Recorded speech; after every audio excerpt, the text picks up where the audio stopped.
lives in Nelson.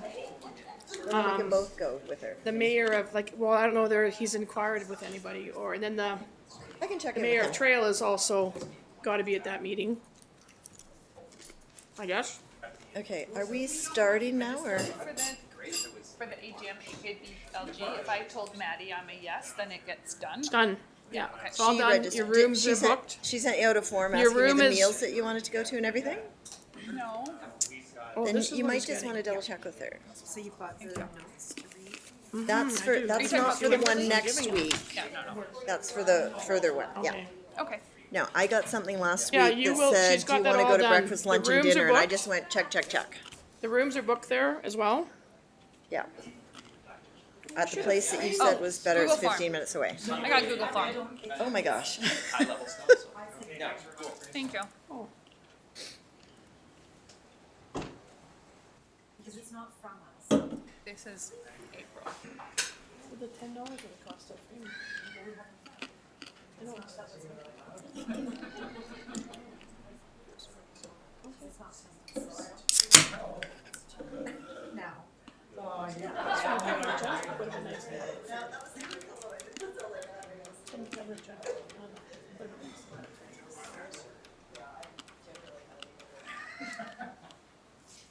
Sorry, I'm just being nosy in the.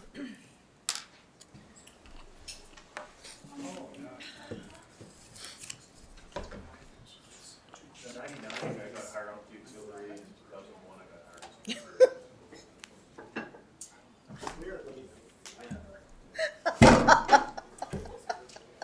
What is so funny? So anyways, they're all deserting me, so you can come with me and. Just hang out. Okay. So, Feel privileged now that I have water here. Well, you know what? Oh. The only thing is I put that media tag there, and the media tag is now missing again, so.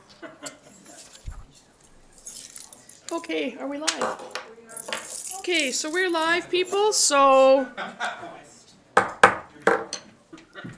I'd like to welcome everybody to the Tuesday, February 28th Committee of the Whole. And I'd like to acknowledge that the land on which we gather is additional territory of the Ktunaxa, the Silix, and the Sinix people, and is home to the Métis and many diverse Aboriginal persons.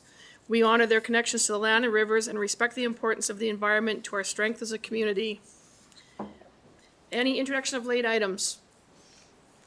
Tried to leave those ones at home because they were late, so. And if I could have an adoption of the agenda as presented, please.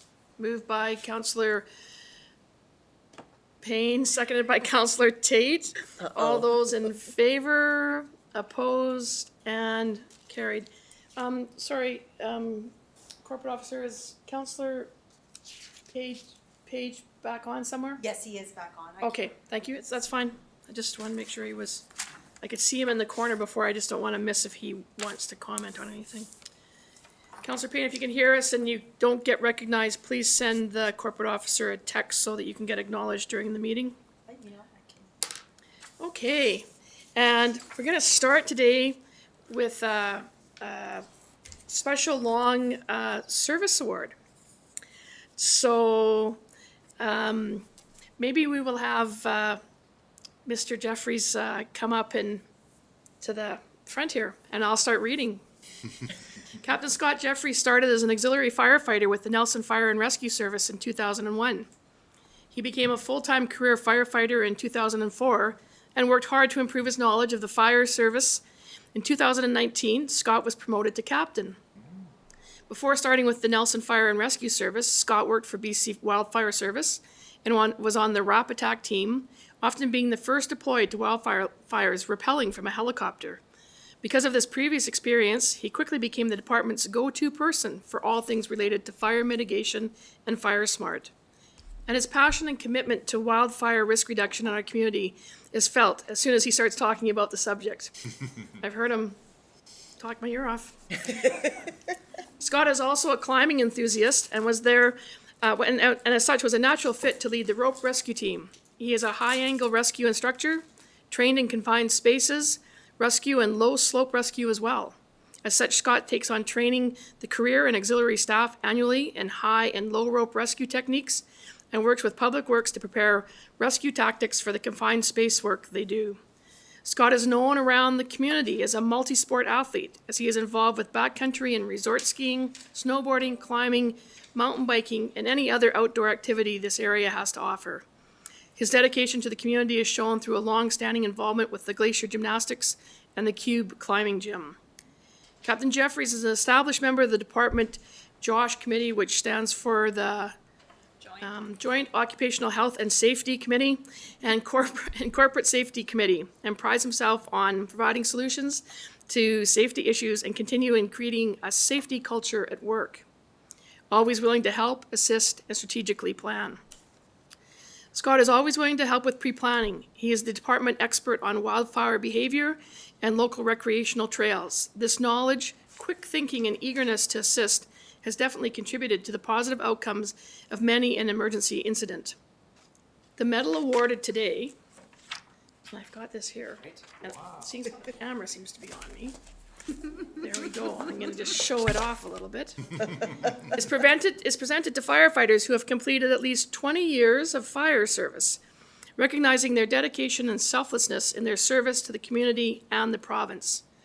Captain Jeffries has a deep commitment to the safety and well-being of the members of the Nelson Fire and Rescue Services and to the citizens of Nelson. The fire chief is quick to point out that the department and the community have greatly benefited from Scott's knowledge and competency as a professional firefighter and throughout his dedication to the community. So congratulations.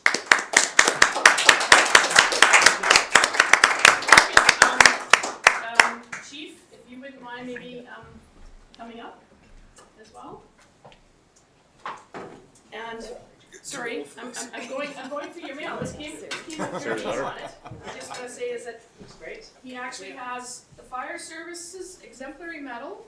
Was awarded to Scott Jeffrey in recognition of 20 years of loyal and exemplary service to the public safety of Canada, signed by the Governor General of Canada. Wow. Just snuck in a little bit so Sarah can get you.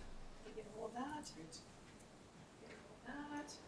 Just tip it up so the camera can get to see it. Which camera are we looking at first? Sarah? Yeah, First. first. Thank you. Justin? Justin? Perfect, thank you.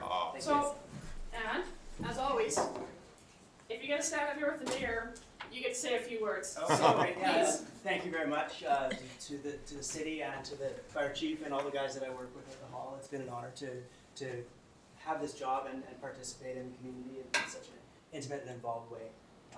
Yeah, it's just the fire even that we had just this week. We see how our work really affects the community, and it's a integral part of the community. So yeah, it's just an honor to have been here this long and been able to contribute, and I look forward to many more years. So thank you very much.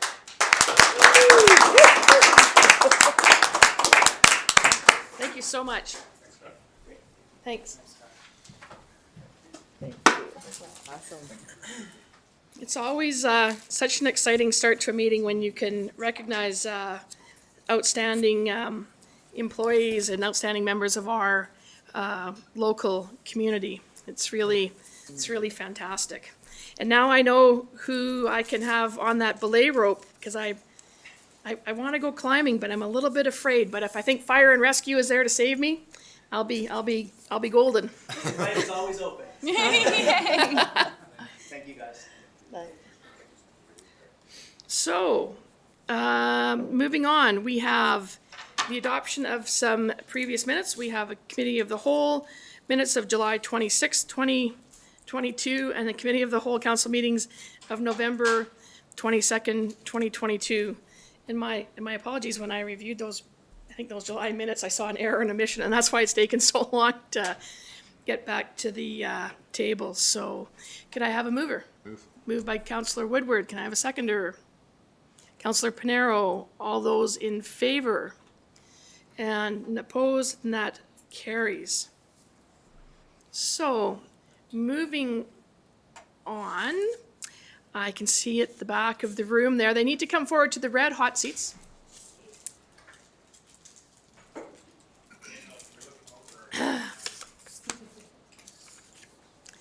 We have Andrea Wilkie and Tom Thompson coming, and our educational workshop session today is on the, from the NAEDP, which has got to be the most cumbersome mnemonic that I use out of all of the things that we are involved with the city. I never quite get it right. Just Nelson Area Economic Development Partnership. It's way easier that way. Exactly. You don't have to think about acronyms. So each year, a select number of strategically significant organizations that have historically received city funding present a review to their previous year's operations and their upcoming annual budget to council. Tom Thompson and Andrea Wilkie are presenting on behalf of the Nelson Area Economic Development Partnership. So over to you. Thank you. Thank you. And as I was saying to Kevin earlier, it's great to be back here in person, and it's great to be back here when it's light outside. Boy, it's nice to see light. Very nice. Yeah, so thanks for having us today. As I was thinking about this presentation, I think this is my 10th year doing it. So it's a pleasure to know that this has been going on for much longer than that, and it's still ongoing. I'd be happy to give you a long service award. Once we develop them. Exactly. And actually, ironically, it was great to see Scott Jeffries here being recognized, because when I moved to town in 2010, my husband had previously worked with Scott, and we were looking for a place to stay. So Scott set us up with his mom, and we house sat for them for 2 months before we moved into our house that we bought. So there you go. That's how workforce housing worked back then. Anyways, I'll kick us off. So I think all of you are familiar with the Nelson and Area Economic Development Partnership. It's been around since 2005. And as you know, it's a partnership between yourselves, the City of Nelson, the Nelson and District Chamber, Community Future Central Kootenay, and since 2010, RDCK Areas E&F are part of that partnership. And it was created for the purpose of bringing together the various organizations' goals around economic development and pursuing opportunities jointly and efficiently. So here's some representation from the advisory committee, and these were the individuals that informed the 2023 strategic priorities for the Economic Development Partnership.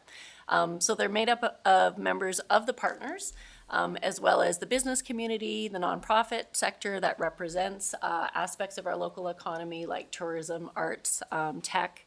And did I miss anybody? We also have an academic representative as well, so Selkirk College. So the strategic priorities for 2023 are listed above.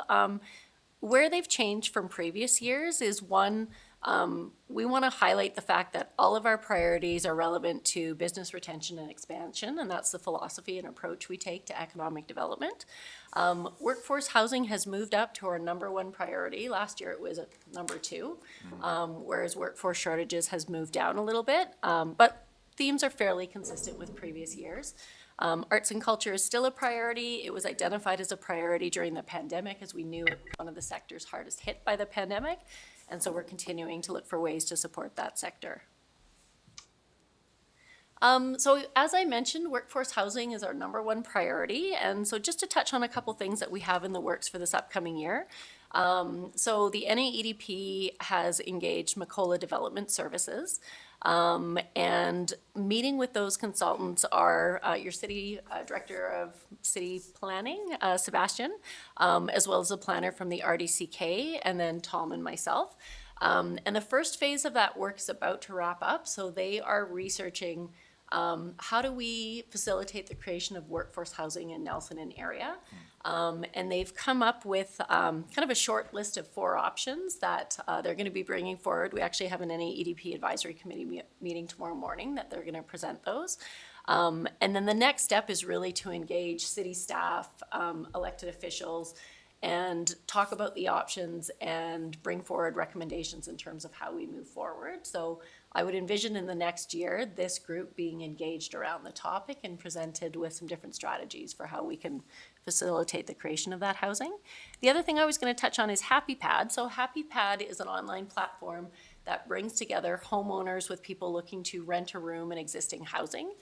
So we're pursuing it as a potential short and medium-term solution to workforce housing and bridge housing for people coming to our community. So that's something we're going to explore in the upcoming year as well. workforce shortages. So tackling this in a number of different ways. The first way is we are looking at doing a case study in partnership with the University of Guelph on strategies to address rural labor shortages. So we have our Selkirk College student intern who's here with us today, Margaret. And so Margaret is doing a literature review of best practices around addressing rural workforce shortages. She's also engaging local employers and local nonprofits to come back with some recommendations in terms of how best we try to tackle this for our community. We also continue to deliver the Rural and Northern Immigration Pilot. And so that's a pilot we've delivered in the West Kootenay since May 2020.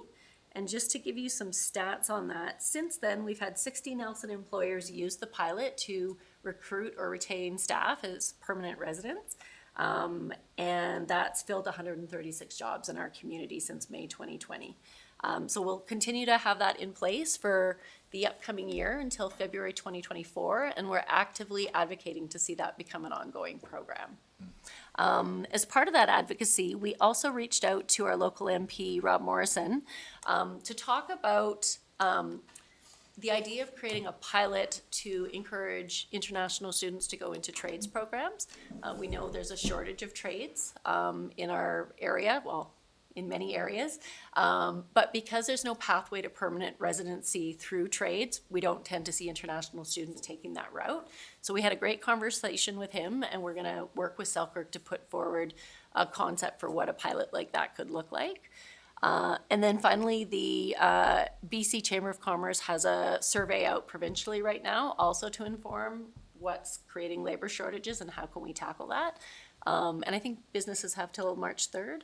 Yeah, To complete it was that? extended for one more week until March 3rd, so we're getting good uptake in the Kootenay region for sure. Perfect. Business training and information. So this is a role that both the Chamber and Community Futures share. So through our strategic planning, we identified a number of topics that we felt our businesses could benefit from more information on, which are listed on the slide. So we really work together to either offer that training, promote existing training on those topics. The Chamber does a great job of putting together resource documents that we then provide to the business community, and also hosting in-person roundtables where we can just have a great focus group conversation with individual sectors. And then the arts and culture sector, as I mentioned, they were identified as a priority during the pandemic. So a couple things that are in the works right now, we have a Women in the Arts peer mentoring group that's been taking place since the start of January. They're going to be meeting for a couple more weeks, but so far the feedback from that has been positive. And the Nelson and District Chamber also put together some resource information for the arts sector that I think has just been distributed to them. The ABCs of building your career in arts and culture. That's right. And then we are hoping to secure funding through ETSI to further explore some ideas that were researched last year around how we can connect the business sector with the arts and culture sector so that they're supporting each other. So one of the things that the Chamber's been actively involved with, and our community actually has been very involved with, I think Local First campaign. So we try to do a lot of that during the course of the year, primarily around a 6 or 8 week period around the important retail season, around the Christmas season. But it goes all year round. We use social media, we use our traditional media, and some of our other traditional media that includes Justin and his friends over at some of the local radio stations as well. It's really a multimedia campaign, and it's really designed about how does the money circulate in our community, how does it support business, and how does business then support different groups and organizations by being a strong business community. So that campaign has been going on for a long time. This last year it was around $18,000 or $15,000 investment in that during the course of 2022. And that's usually a pretty substantial number that we use on an ongoing basis. If there's additional funds available through other leverage sources, we'll go after that and just enhance that campaign as well. We do a small component of investment attraction. We always want to make sure that people are aware of what Nelson has available to them. So a lot of that is done through outbound marketing, through places like Nelson Kootenay Lake Tourism, who do a great job of doing outbound marketing.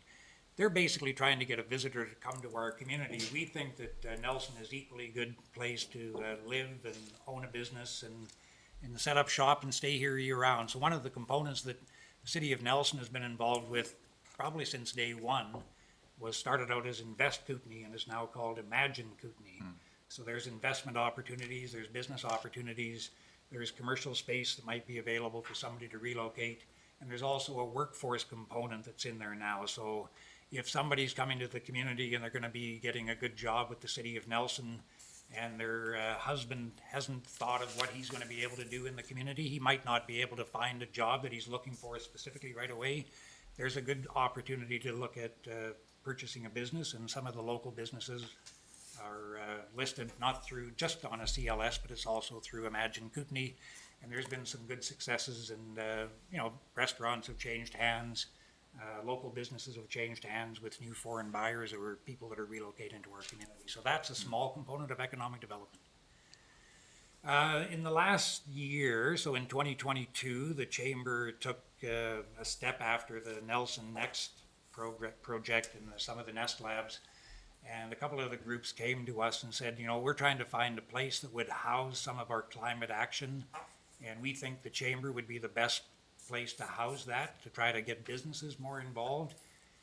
And our board looked at that at the beginning of 2022 and said, we're interested in trying to make that happen. So in March, we wound up hiring a business and climate advisor, Joshua Young, and we kind of limped along with enough money just to keep him going for a while. We had a little bit of support from the credit union. We got a little bit of money from West K Tech just to keep him some of his salary looked after. We focus on basically the business story, not necessarily residential. So, and residents are business owners as well, but it's a business focus. We've got a sustainability page, a couple of pages on our Chamber website.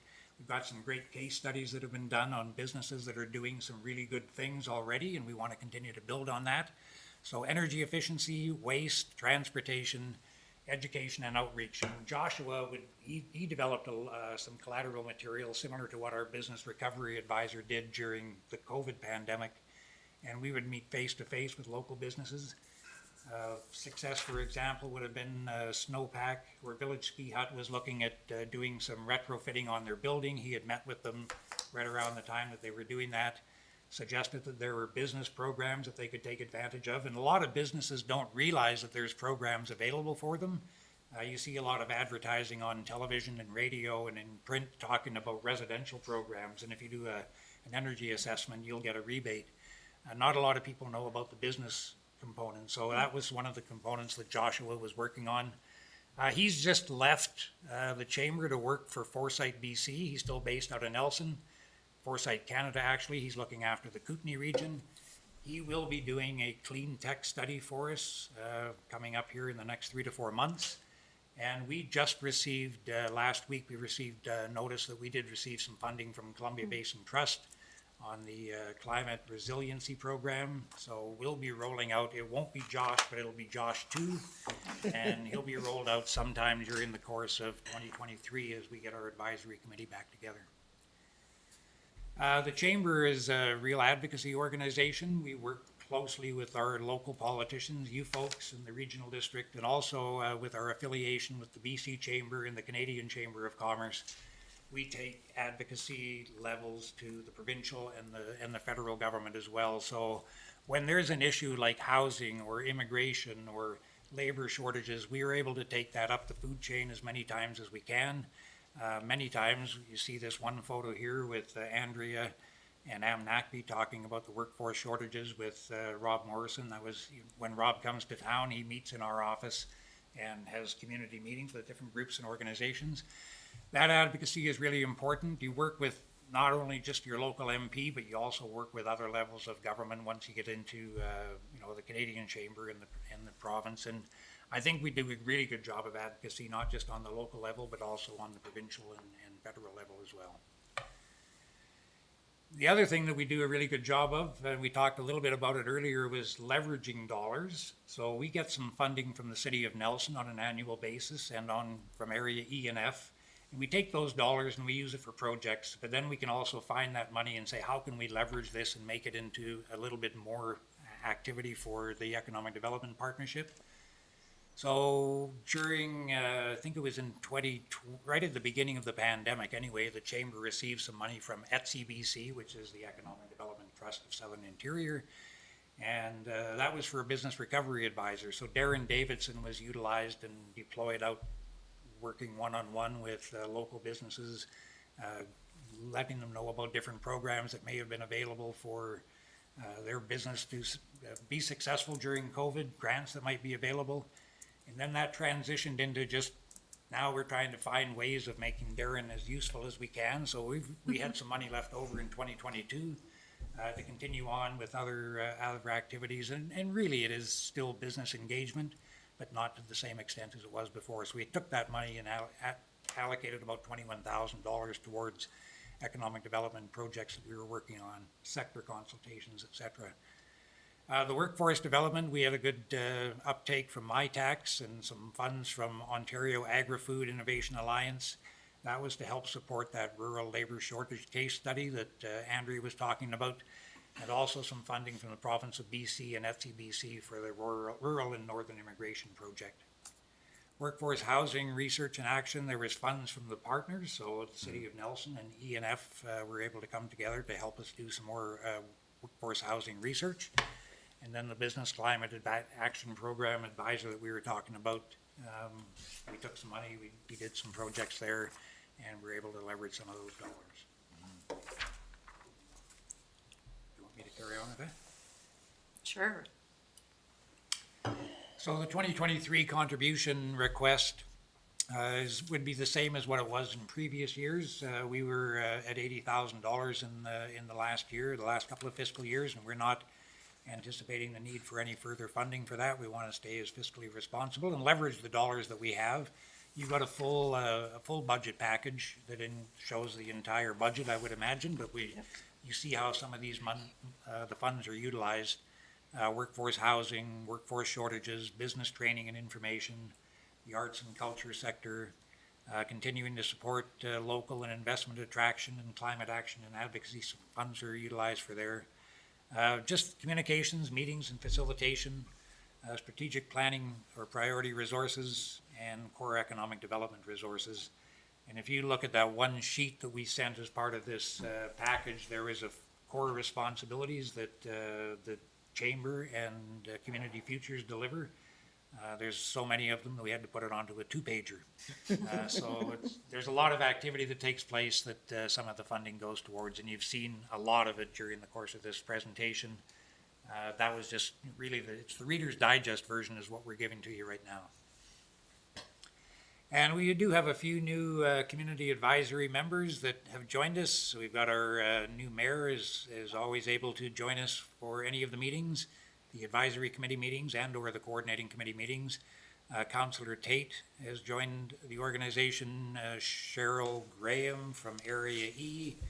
A couple of our business reps include Nate Kube from his business just up the valley in the old can filter building.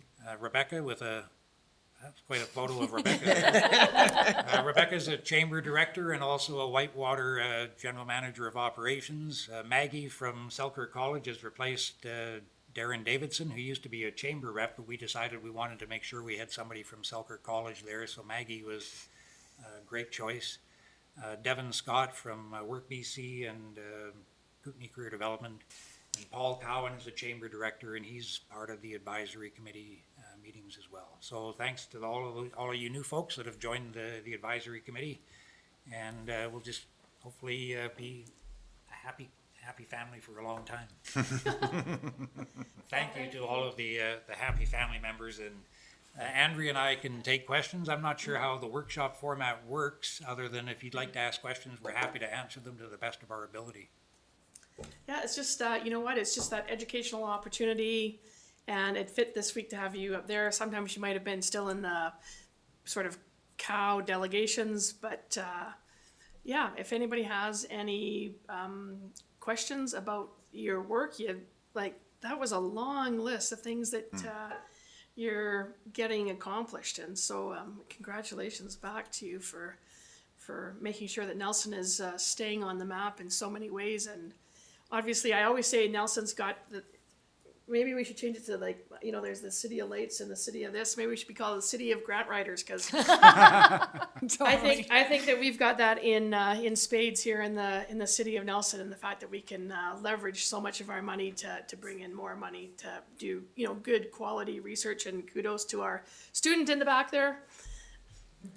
The general public can't see you, but you're back there. Councillors, anybody want to entertain any questions? Councillor Payne. Just one question of interest. I do remember when I was working in, I guess, food services, the influx of workers from New Zealand and Australia was pretty regular. I haven't noticed that coming back yet. Maybe I just haven't noticed. Are you seeing it? Is there a reason for it? Do you think it will return? I guess that's a... There's, one of the reasons was COVID. Yeah, no, that's what I mean. COVID So I'm saying, I essentially know why stopped- it stopped. that I just stopped a lot wondered of when that it's gonna... international travel, but we do see some of that coming back. When we talk to the food and beverage sector, there's definitely some more people coming from Australia and New Zealand. The Rural and Northern Immigration Program, Andrea might want to touch on that and some of the successes of some of those folks trying to get permanent residency. I do know some that have received permanent residency. Yeah, so no surprise during COVID with the immigration pilot, most of our applicants were actually Selkirk College students and people that were already living and working in the community. But now in the last year, we're starting to see people come through our immigration pilot that have come from overseas and been recruited from overseas. And really it's from all over the world. Okay. Yeah, I just remember there was a real influx at certain times. It was really cyclical, obviously, before the ski season started. It seemed like the co-op applications were primarily from... Yeah. It was really, really important to the community at one point, and I think the labor shortage itself, there's a labor shortage. Yeah, for that's what I people not mean. wanting to fill certain jobs. Surprisingly, there's more jobs than there are that people don't necessarily always go out and take. We had a presentation from the commissioner for EI, federal commissioner from EI that represents employers. And it's really startling the amount of money that there's a deficit in the EI budget of about $23 billion. A lot of that was during COVID. The money was pushed out. That's a lot of dough. And in January, premiums went up for employers considerably to help pay for some of that deficit. And it also, more money is taken off of your paycheck to help pay for that deficit. So all of us that are working are paying for the EI deficit right now.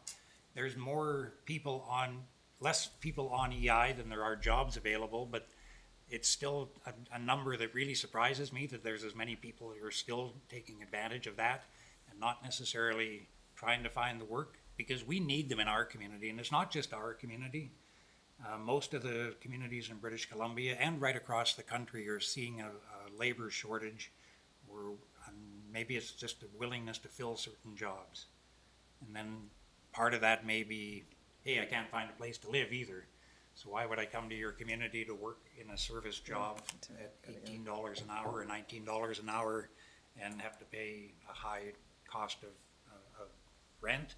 So that's where things like Happy Pad and some of the other things that we're looking into may come into play. Councillor Pinero.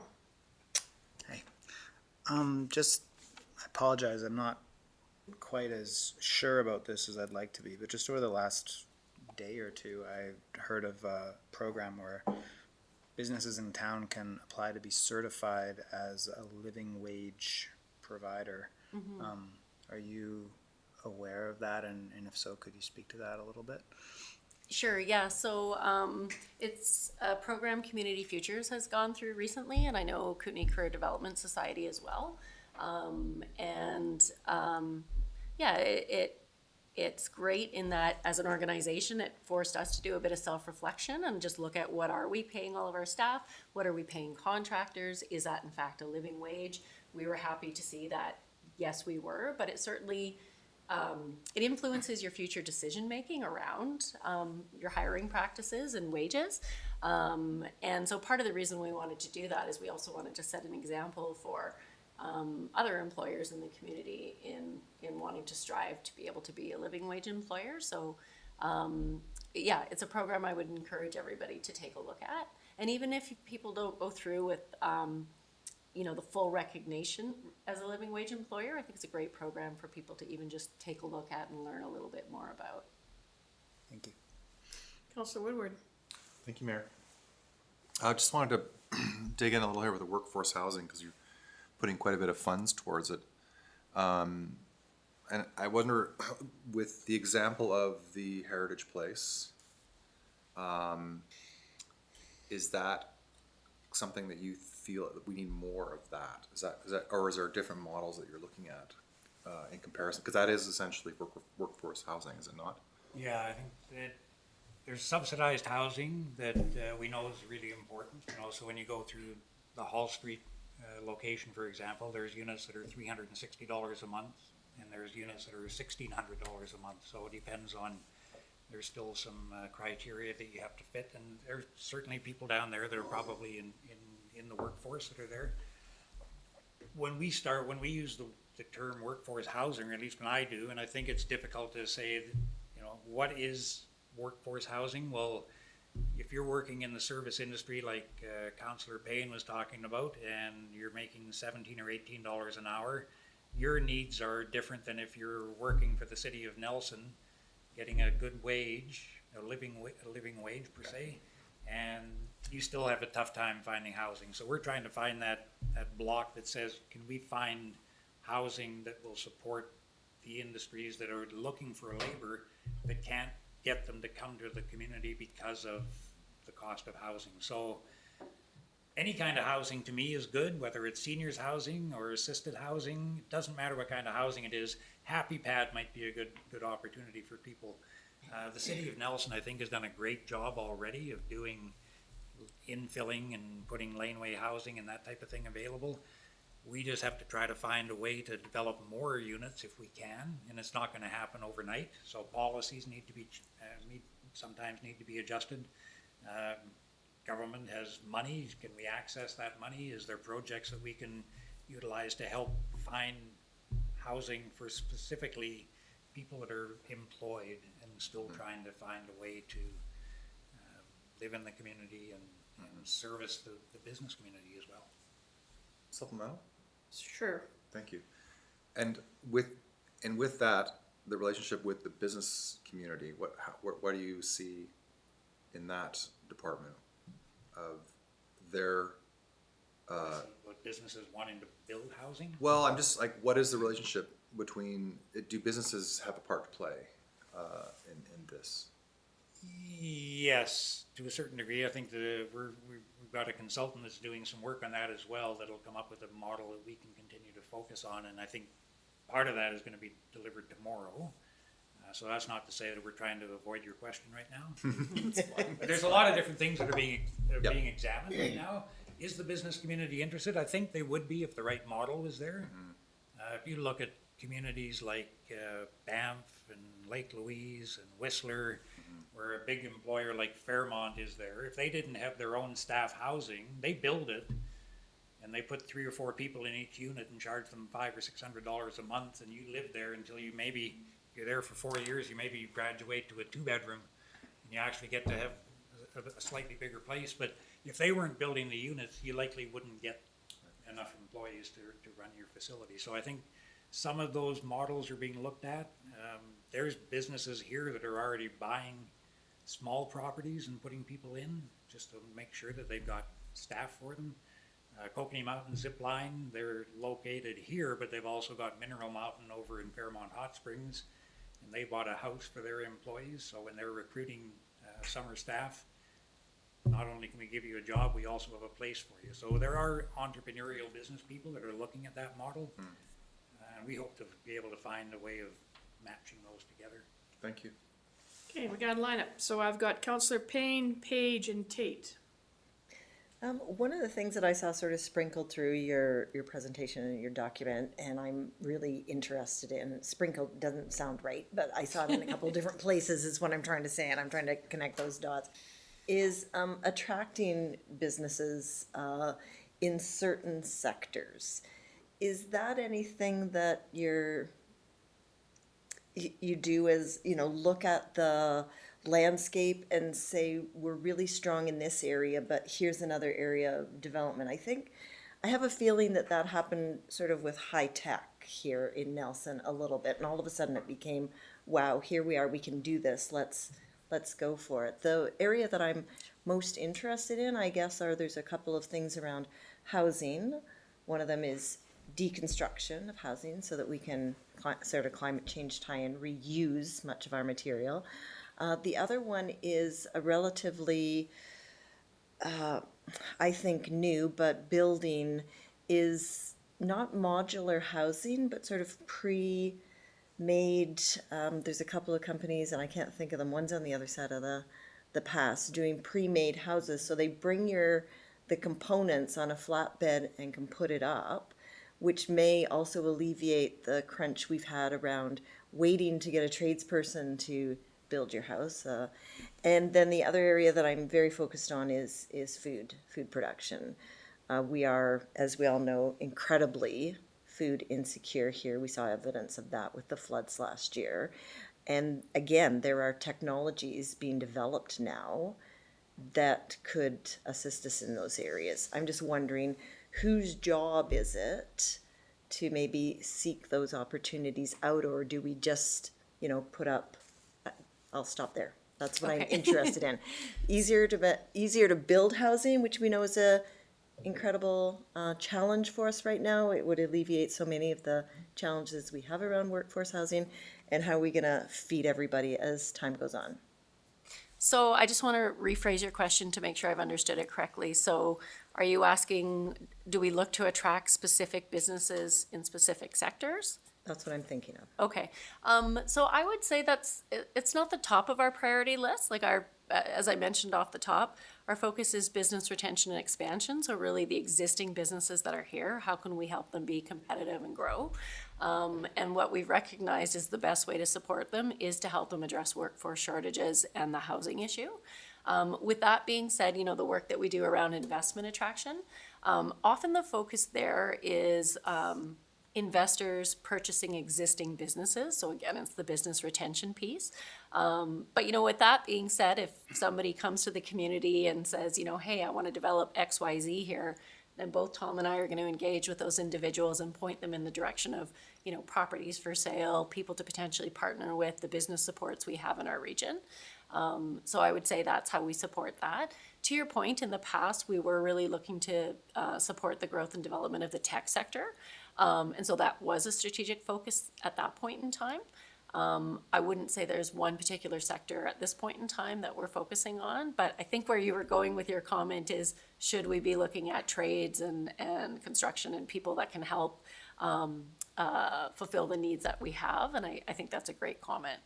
I got one more thing to add to that, Councillor Payne. We had, our chamber is involved with the BC PNP, Provincial Nominee Program, Entrepreneur Immigration Program. So our focus on those is manufacturing, clean tech, and also secondary wood product manufacturing. So taking some of the wood that might be underutilized right now and developing a business.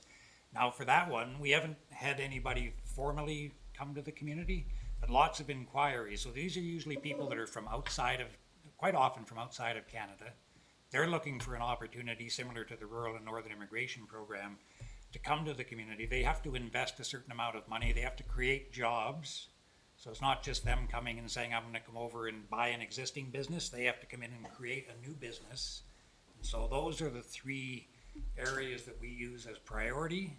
That doesn't mean that we can say we won't look at anybody else. So if there's other inquiries that may fit the model, we can try to pigeonhole them into that. When they come here to the community, they have a community, they meet with me and some other folks around town. They have to make sure that they're aware of what the community is like before, and then I'll look at their business plan and say, is their business plan something that we're interested in? Does this look like it makes sense? I'm not the immigration person that gives them a stamp and says, come to our community. We write them a letter of support to the provincial immigration folks, and then they work through the concierge program that way. So that's a program we've been doing for 2 years. We've had a lot of interest, and there's a couple that are kind of bubbling under right now that are a possibility. Joshua the next contract that he's gonna do for us was money that we got from FCBC for him to do a clean technology business feasibility study. So what does it take? We talk about we want clean technology businesses. What does it take for a small mountain town of Nelson size to try to attract those businesses?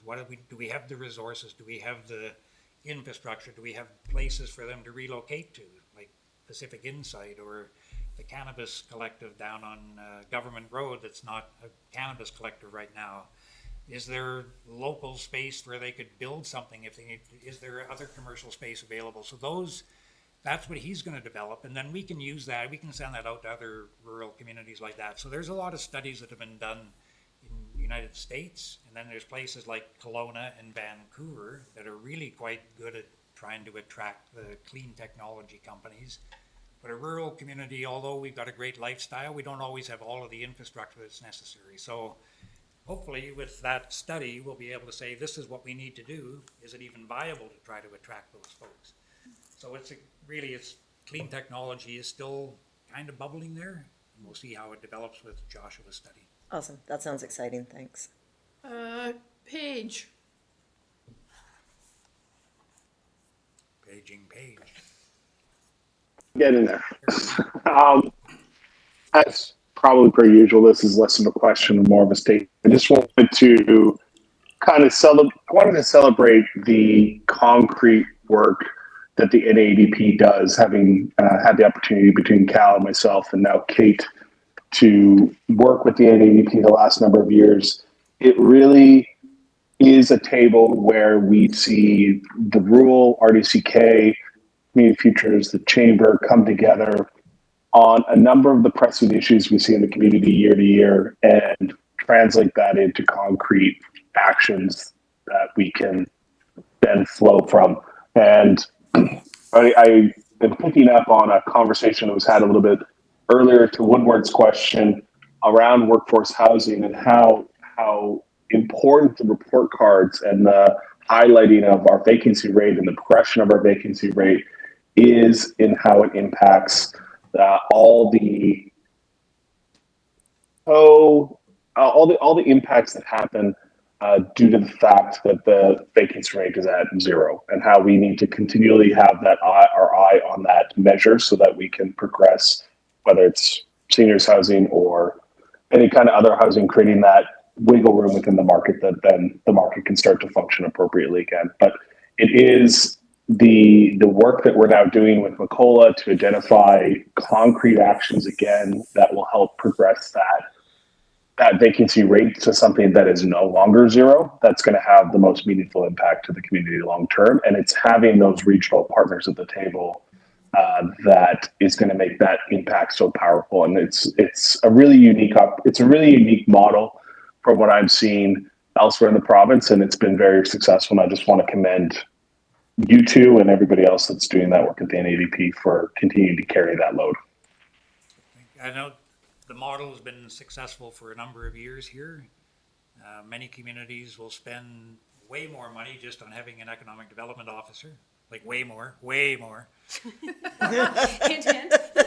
And then they don't have any money to do any projects, so then they have to spend way more than that. So the way that this is structured, it really is, the amount of money that's invested and the amount of work that comes out of the offices It's between extraordinary. Andrea and myself and the city staffers and everybody working collaboratively. I think it's really fiscally responsible, and it's a great way to do things. And other communities looked at us, and I don't know how many more have taken on the same kind of a model, but we don't just say every time that there's a new council comes in and say, well, we have to change the economic development officer because we don't like the person, we don't like the direction. This model works collaboratively. I think everybody checks their egos at the door when you go in, and you just kind of work together and trying to get the job done. And just to add to that, Councillor Page, thanks for that comment. And I think a big part of the success of the model, like Tom was talking about, is the engagement from the elected officials at the city, at the regional district, and the staff, and just having those close working relationships. And that was really evident during COVID, in our ability to just pull together really quickly and be nimble and act. So the thanks, I think, goes back to the funders as well, is that because of the engagement, I think it's able to be effective. Councillor Paige, do you have a second comment? Are you good? Nope, I'm good. Counselor Tate? Thanks, you guys. Thanks for letting me join the committee this year. I may be naive and optimistic for at least another 100 days. But I'm wondering about, like, I know on the committee, and a lot of the work you do is with the local owners, business owners, local community. And I know you talk about Fairmont and how those are big corporations and they're able to build workforce housing, and they kind of have to if they want the people. I'm wondering, with your provincial connections and your national counterparts, if there's any way to leverage that same kind of momentum for some of our national employers that we have here in the city. What can we do for those like big employers that are not locally owned to say, hey, you know what, Mr. Weston, you seem to be doing pretty good this year. Like, how nationally, how can we leverage that kind of workforce housing? Is there any way? Do you have any mechanisms, or is it naive and optimistic? Anecdotally, I think if a big corporation can't find employees, they'll find a way to make it happen. So they'll build something if they can't find employees. So right now, they might not be in that state. Right. But at some point, like the Fairmont, like we mentioned about that Yeah. other model, they knew that they have a giant hotel. They've invested millions and millions of dollars in it, and it's a huge investment. They have to make sure that they've got employees to try to generate that. I just don't think anybody locally is in that state yet. Which is unfortunate, because I think a lot of the employees are probably often living under the poverty line. So we've got our folks that are there and they're working, and we don't have a mechanism to request, motivate these large national corporations to also contribute. If they did, well, I shouldn't, now I'm just getting into just my own thoughts. That's never a good thing. Okay.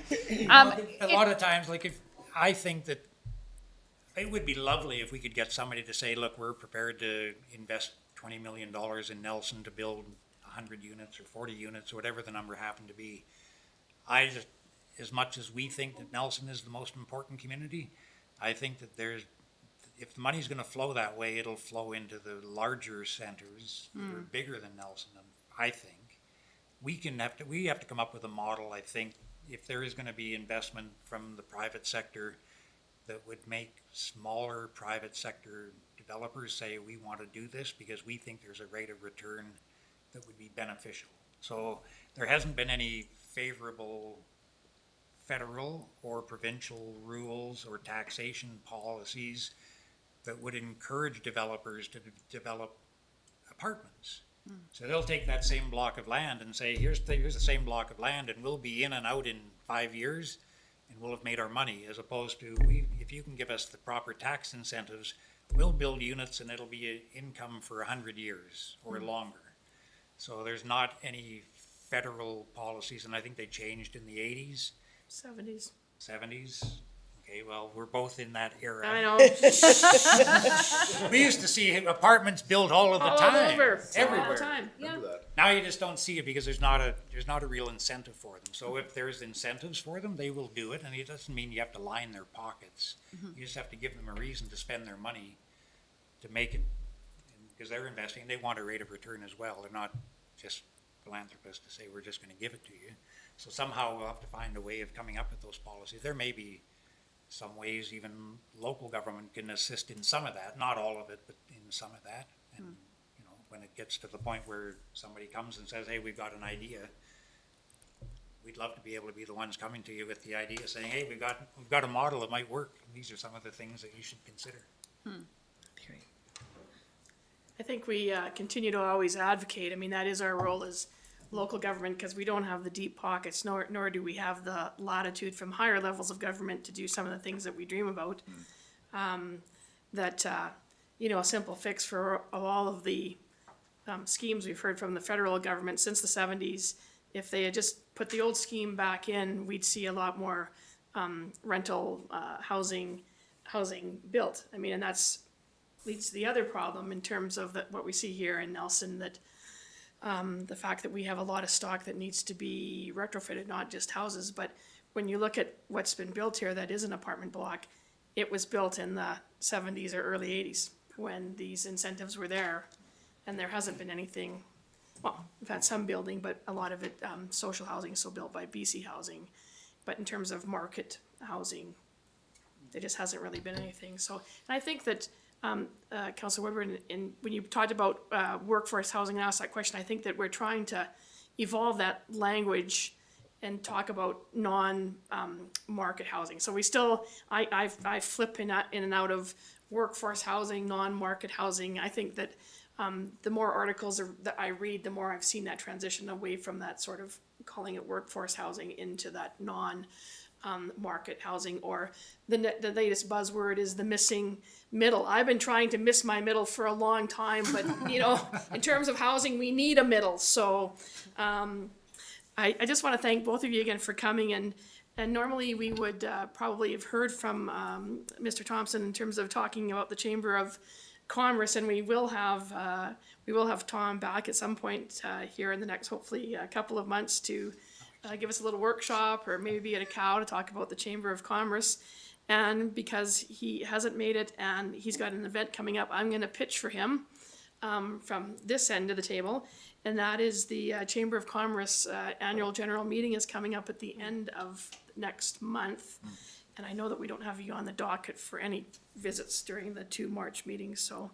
And that it's the Business Excellence Awards at that time at the AGM. So again, that's open for the public to come and attend, where we recognize local outstanding businesses. So I would encourage all of City Council and anybody that's listening to consider coming to that. I think it's from 5 to 7:30, so kind of like the business after business hours, but a little bit more spiffy because we're giving out some nice awards, and that'll be at the Prestige Hotel. Yeah, and we'll sneak in an AGM without anybody knowing. Well, having been there before, the AGM is painless and only takes a few minutes, and it's a nice opportunity, like I say, to recognize local businesses that we have here in the community, and get to visit with other business people. First time in 3 years, just like the gala was the first time in 3 years back in December. This is the first Business Excellence Awards. We were going to try to do Business as Unusual Awards during COVID. And we thought that's not necessarily the best time to give out patting on the back when you're struggling to try to stay afloat. So we were thinking of actually doing Business as Unusual. And there's some great stories of how people pivoted and made themselves successful, and the things that they had to do, a lot of the business. We don't want to take time away from the rest of your important stuff to tell you about all of those trials and tribulations.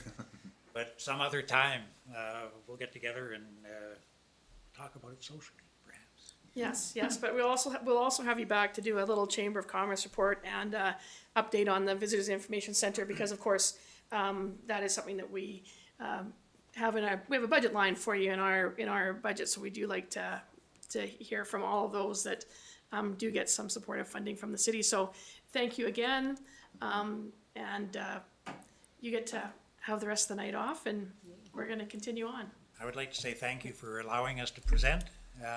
This was a good format. I thought it was, when you had 10 minutes and after about 9 minutes you've gone through 4 slides. It's like, this is a little stressful. So this was a nice format. It was really nice, and anybody that, Jesse, if you're ever interested in finding out more about some of the things we're working on, anybody that's Leslie Payne or Kate, anybody that wants to find out more information, please just contact either Andrea or myself, and we're happy to sit down and talk about it in more detail, if you wanted more detail. We're pretty detailed already. It's great. Thank you. Thank you. Thank Have a you good all. rest of your meeting. Thanks. Next on the item is item 7B, and that's the what we used to call the CIPP grants. It's now called the REDI grants, and I'm just going to hand it over to Corporate Officer Winton to tell us all what REDI stands for. And it's just a really quick update on the CIPP grants and the change to the requirements this year for us doing the process of selecting the candidates. Thank you. They are now called the REDI grants, so that stands for Resident Directed Grants. So they were formerly called the CIPP grants, which stood for Community Initiatives and Affected Areas Program. So the application deadline for this year was February 17th. So the RD manages the whole program for the regional district. And so we get a package from them every year with all of the Nelson applicants. We haven't received that yet, so, but when we do, you, council, will receive that whole package. Let's see here. So this year, it's a little bit different in that there is a community consultation portion or public engagement portion. So we are planning to hold ours on April 12th here at City Hall, up here in council chambers from 5 to 7. And the idea is that the community has the opportunity to come in and speak with council about the projects that they favor, that they think are worth council designating money to. So that will happen on the 12th of April, and then at the April 25th Cal meeting, you will have completed a matrix. And you'll go through that with the Deputy Corporate Officer, Gabe, and sort of designate which groups will receive funding. And then we'll go into a special meeting and you'll ratify the decision. And then we'll be able to let the RD know, and then it goes to their board and they ratify the decision, and then everyone is notified. So that's kind of the process. I just thought it was important that you are aware that this is coming. It can be a lot of information, as previous counselors that have sat before know, so it can take a lot of time. You can end up with many, many pages to flip through of applications. So that's kind of it in a nutshell, and if you have any questions, let me know. Councilor Wood. Thank you, Mayor. The funding amount, is it the same? Yeah. Or similar? It's funny, I tried to find that today, and we don't know yet what it is, so. Ask that. But yeah, it's generally in that 150 to 170 ballpark. 1,000. Yeah. So that, yeah, it's gonna. Yeah, sorry, yeah. But again, it really varies, like we can have 50 groups apply or 70, so it really, what council's job is to sort of distribute it amongst those groups. Thank you. So what is new this year is the fact that we have to have this public engagement process. And so make sure that's in your calendars, April the 12th from 5 to 7, keeping in mind that that is right after the Easter long weekend. And I don't know about the rest of you, but when there's a long weekend, I always lose a day. So when somebody tells me something's on Tuesday, I don't think about it till Wednesday. So make sure that you've got it in your calendars for those dates. And talking about funding, Councilor Woodward, I was curious as if we knew what the funding was, but for those that are new to the process, we do have a portion of those funds that are juried. And so those people that are applying that are in the cultural sector, the CDC reviews those and makes recommendations as to the dispensing of the money there, and we give 25% is earmarked of the total amount of money. You know, so just to make it easy, the math, if it was $200,000 we have, there would be 50,000 that the CDC would be allocating to those that apply that fall within the cultural purview, and they recommend that test. Does not mean that we have to necessarily accept their recommendations, but for the most part, there's always sound reasons, and they will cite their justifications as to why people are getting, and if there's anybody in the cultural sector that does not get any funding, we also know the reasons why they did not accept them for funding. So that's the little twist that we have here in Nelson that you won't hear from other jurisdictions if you're talking with people from other municipalities and regional districts within the Columbia Basin Trust area. So that's our little twist that we have. So obviously the CBT is fine with that we're still gonna continue to do that. I assume the public can comment on those projects as well, right? The arts and culture ones. Yes, They'd be able absolutely, to- yep. And that information will go Will go to to the them. jury. It is public, so all of the information that council sees and receives in a package is also public information. So when the public comes to our public engagement session, they, in theory, should be able to speak to the ones that are top priorities for them, yeah. And that would include arts and culture, for sure. Any further questions? Okay. Normally, I'm just gonna say here, it's 5:35, and I'm actually gonna ask for a motion to recess now, and that we'll just move the items 8 and 9 of the agenda to the end of the evening after we hear from our presentations that we have tonight.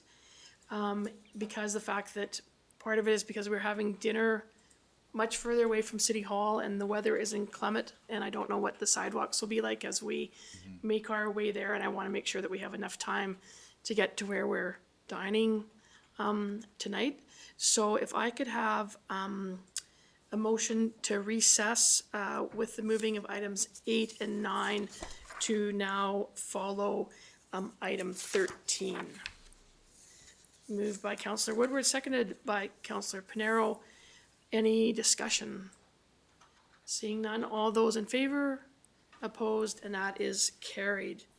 So we will be back in council chambers for the media and guests in the back hall at 7 p.m.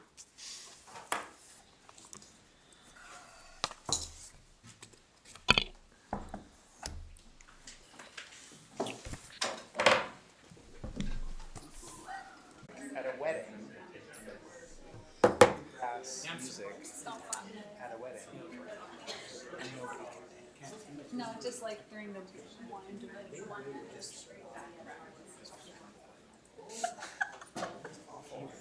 We should have a party. Yeah, I'm there. When we're away, your room, Dancing? it's not a party if there's no We need dancing. staff. We need Woodward in the hallway, just not with us, because, space, but like monitoring. What's that? Are you going to UBCM? We're having a party. Oh, Keith isn't here for this round. I wasn't talking about Keith. No, we're talking having about a party? next week. Is he having a party? Oh, Yeah, fine. And he's not inviting me? great big party. Oh, How rumors get started, Jesse. you're not gonna be there next week. No, you're not going to Kimberley. The goggles here. Hello, everybody. It's 7 o'clock and it's time to reconvene. So councillors, if I could have a motion to reconvene the session. Moved by Councillor Woodward, seconded by Councillor Pinero. Any discussion? Seeing none, all those in favor, opposed, and that carries. So we're back in business. Our first item of the evening is the cultural presentation, and today's presentation is by Dance Umbrella. The Dance Umbrella is a non-profit society that has provided youth in the Kootenay with dance training for over 25 years. Dance Umbrella offers classes in ballet, modern, tap, contemporary, grooves, and choreographed influences by various street club styles and creative dance to children of all ages. Dance Umbrella is dedicated to teaching their students more than just the steps by giving them a deeper understanding of the cultures and history behind them. Beyond dance training, the Dance Umbrella provides a place of belonging, a place for youth to express themselves and be celebrated for it. Dance Umbrella strives to hold space for their students to be themselves and explore their art in all its forms for every age and ability. Dance Umbrella considers the dance community as family, and this film reflects all the heart within it. So we're going to have a little video presentation from the Dance Umbrella. Oh, there they go. And we have some They're moving. audio.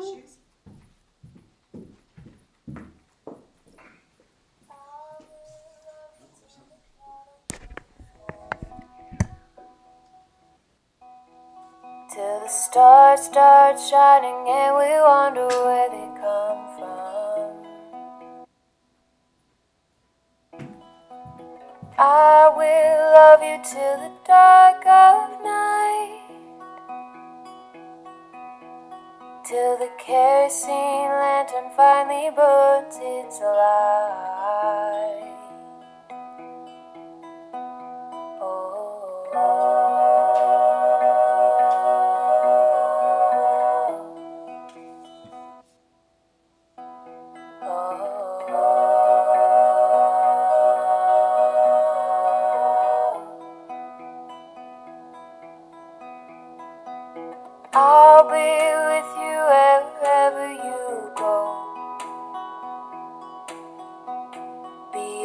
ends of the earth or just down the road.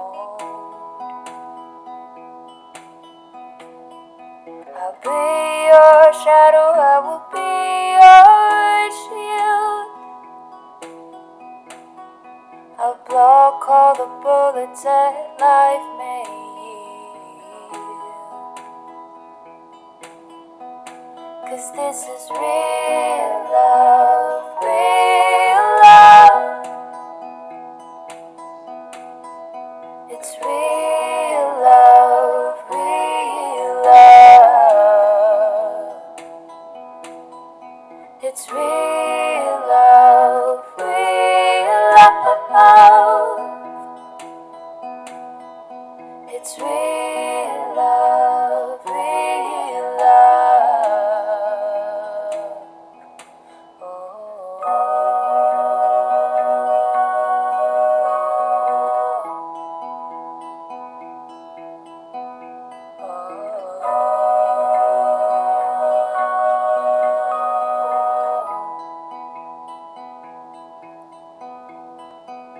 I'll still love you as the embers burn. When the thrill is gone and all our tables turn. Once the kids are gone and the house is still, the empty spaces in our hearts love fills. 'Cause this is real love, real love. It's real love, real love. It's real love, real love. It's real love, real love.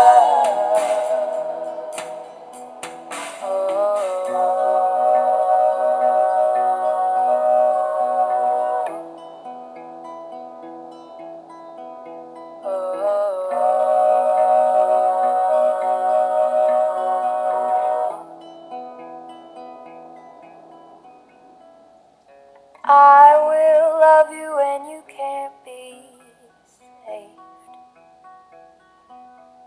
When your body is wrinkled and your bed's a grave. And I will rest upon the soil and say, what a life I have because you love me. So this is real love, real love. It's real love, real love. It's real love, real love. This is real love, real love. I will love you till the cattle come home. Until the stars start shining and we wonder where they come from.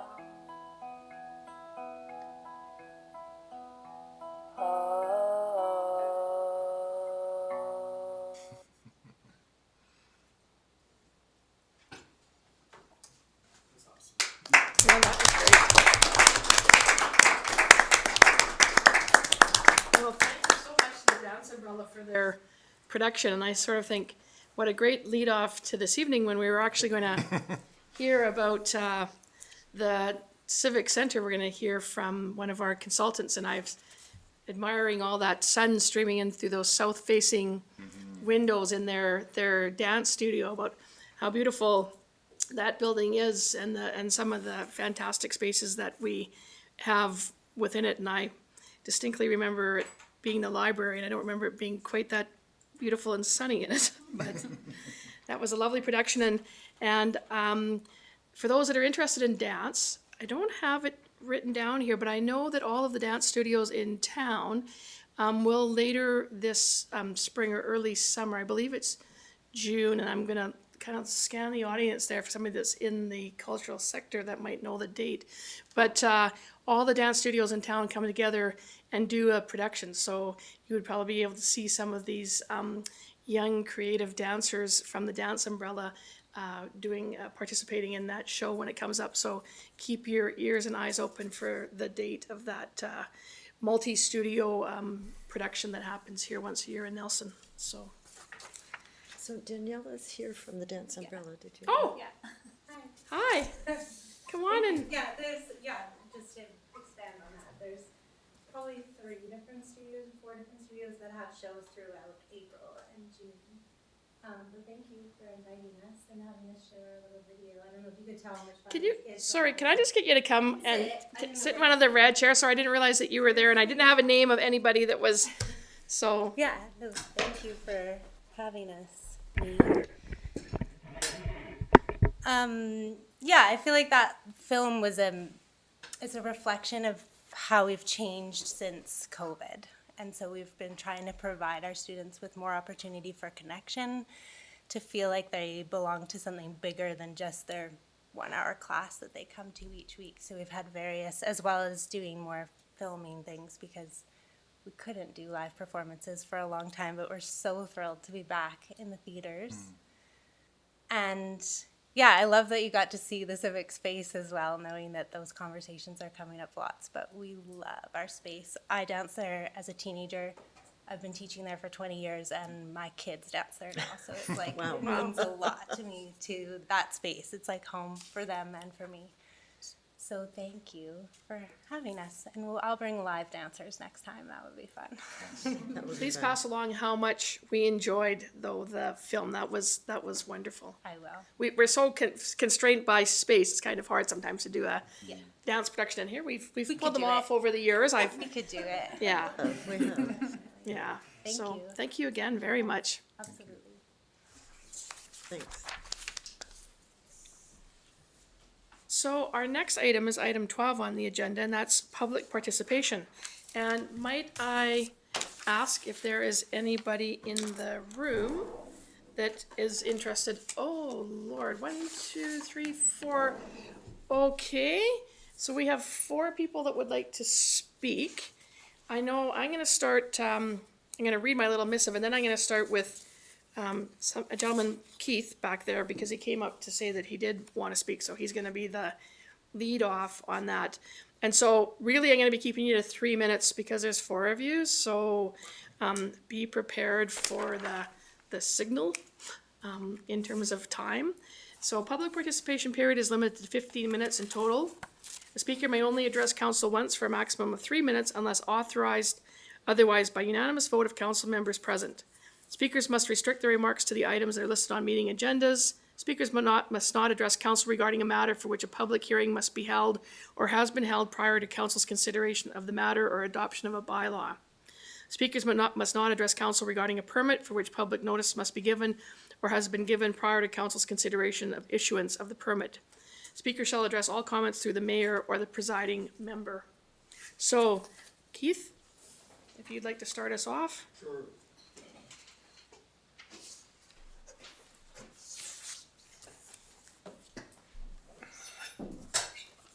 And if you could please tell us your full name, and I take it you live in Nelson.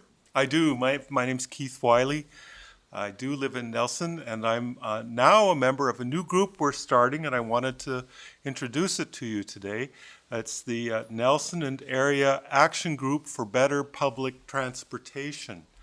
It comes out of the Nelson chapter of the Council of Canadians, of which I am a member. But we're also having a number of other organizations join, both for social justice and climate reasons.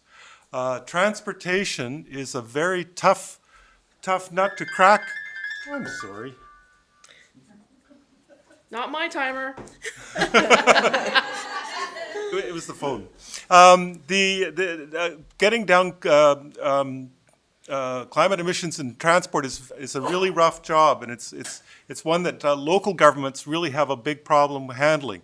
So we want to talk about that, and we think better public transit and public transportation is the answer. We want to work with you, support you, to be advocate strongly for better public transportation. It's also a social justice issue. There are a lot of people in BC, particularly in rural BC, who can't get around very well. Something like 30% of people don't drive. That was quoted to me today by an engineer, but I think that's high. But there's a large number of people just for physical or many reasons or financial can't drive. We've got five points that we're going to target. One is electrification of all buses. Over half the buses in the world now are being built are electric. We want them. It's an old saw, but the people really need a direct bus from Nelson to the Trail Hospital that doesn't have 2 stops, 2 transfers, and sometimes missed connections. For older people who are maybe not well, it just doesn't work. So that's another thing. I got to keep track here. Third thing is possibly to consider an on-demand bus in Nelson for people. We have the handicap one. Handy Dart, thank you. But other people could make use of it too, and we should definitely consider it in terms of how we expand public transit in Nelson. Rather than buying another big bus, maybe we could do a smaller one. A fourth one is Sunday transit. It's really needed, and it's expensive. Maybe that's where the no on-demand bus could start, but. Just leaving people high and dry on Sundays is not very good. So that's another thing that we'd really like to see some progress on. And the big thing, and we'd really like your support on this, is, and we want to pressure the provincial government particularly, a province-wide public bus network. A replacement for Greyhound that's not Greyhound, that's better than Greyhound. Because Greyhound, by the end, was offering what I call the ghetto service. So we wanted that. So what we want to do is we want to meet with you at some time in the future and flesh out strategies for bringing these issues to the provincial government and how a long-term plan can really expand transit, both as a climate and a social justice initiative coming out of Nelson. 3:15. I gave you that extra time because I could tell you were about to wind up. So thanks very much. Thank you. Thank you very much, Keith. And we'll make sure to pass on your comments to Councillor Lockenberg, who wasn't able to join us this evening, who is our transit liaison and advocate for us here at the city. But we'll make sure that he gets to hear the 5 points, and I've written them all down for him. So let's go to Brenton Robbie. When I stood up, I didn't know there was going to be 4 people. Thank you. So hello, my name is Brenton Raby. I live at 512 Hendrick Street. Regarding the report to council on the business plan for possibly raising revenue to help pay for construction at the pier. The renderings show some intent of the city to operate a farmer's market at the pier as a revenue source. This is in addition to the 2 other markets that the city operate for profit. Or is it a new one? I would note that the piers and waterfronts have limits on farmers markets, notably the sun and the wind. Adding food truck and vendors at the shore of the Stores to Shores project might or might not make you money. For me, it is likely further competition and a potential reduction from my Baker Street businesses. I still believe in the relevance of the Colliers report from some years ago, which highlighted the need to keep Baker Street and downtown the central retail and restaurant focus. The city operating its for-profit high-season outdoor commercial venue puts me at a disadvantage. How far will the city go to underwrite and protect its profits at the expense of existing core services and private businesses in Nelson? To whom Does one complain or voice concerns about the city markets at the pier? You, the councillors, city staff? This is awkward and not best practice. Do food trucks fit with Nelson next? The inclination to operate businesses to pay for another city amenity or service that is not simply a user fee might benefit from a clear policy. It is now clearly more than food security. The city business plan could value highly free, non-commercialized public open space at our waterfront. Thank you for your consideration. Thank you, Brenton.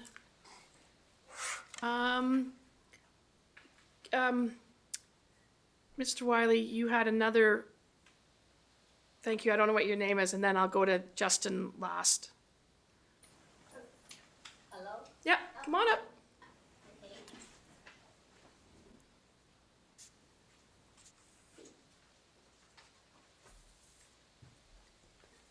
So my name is Saria Andrew, and number 13, 1106 7th Street, Nelson. Welcome. And I want to talk about public provincial transportation system throughout all of BC. And it needs to be public because a private commercial enterprise has to make a big profit in order to stay in business. Plus, its business is to make money, not to serve the public.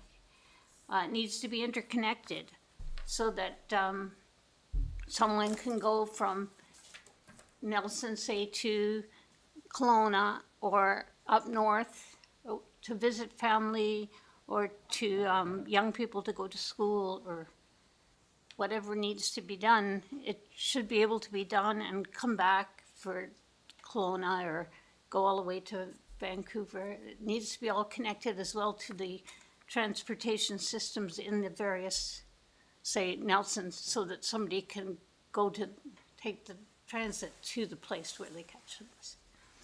It needs to be provincial to start with, because you have to start somewhere, and it's really needed by rural BC, all over BC.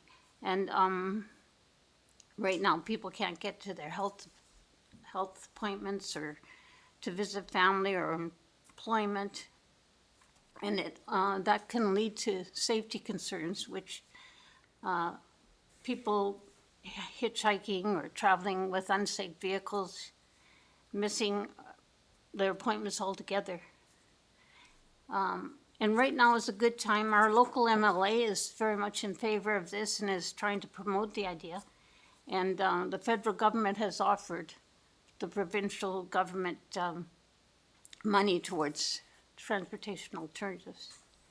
It needs to be reliable and frequent because if people can't count on the transportation system, then they won't use it. And if they purchase a vehicle, if they have to purchase a vehicle, then they'll use it for everything. It needs to be accessible and affordable and comfortable so that the poor and elderly and children and disabled people can all take it. It needs to be environmentally friendly because the transportation industry is known to be a really large creator of greenhouse gases, and we have to move towards alternatives right away. So what we are asking you is to support and promote the provincial transportation system by, number one, talking about the need for it at joint meetings and other regional districts and provincial council, any networking opportunities. We would like you to write a letter of support for this idea to the MLA, Brittany Anderson, and give a copy to the Premier, David Eby. And we'd also like you to write us a letter supporting the initiative so that we can use it on our website. Thank you very much. Thank you very much. Thank you. Have this in writing if you Oh, sure, that, if you can give that, Sarah will come down and get it from you. Thank you so much. What is the website? Can we? Oh, do you have a, Keith, do you have a website set up already? Do you have a website address? We do, it's, We can't check it on the website if we Sarah's don't got her know. pen in her hand, she's ready to write it down for us, so. NelsonActionForPublicTransit.ca. Okay. Nelson Action for Public. No, it's not. It's Nelson Public Transit Action.ca. There's Okay. no of in it. It's Okay, Nelson Public Transit Action.ca. Action.ca. Perfect. Thanks for, I just set it up, so thanks for asking. There we go. Thank you so much for that. And our last speaker, if Justin Baumgartner wants to come up and take the hot seat. Yeah, why not? I'll be short. Justin Baumgartner, resident Nelson, news anchor, 103.5 The Bridge. As I emailed out to all the councillors and the mayor, a video that surfaced of a homeless situation happening right outside the Civic Theatre. The video portrayed massive garbage or belongings to the person, a fire that was set up by the curb, and I talked to several of the businesses throughout the remainder of the week and on the weekends, and a few of the patrons that were going by, and a lot of them are at nighttime afraid to walk by that Civic Center just because of what's going on right there. So I know Councillor Payne has already talked to me about it briefly. She said she has a meeting tomorrow. But what is council prepared to do to maybe help remedy the situation that's happening in the evening along Vernon Street in that specific block between Cedar and Hall Street to mitigate that, to make people feel safer?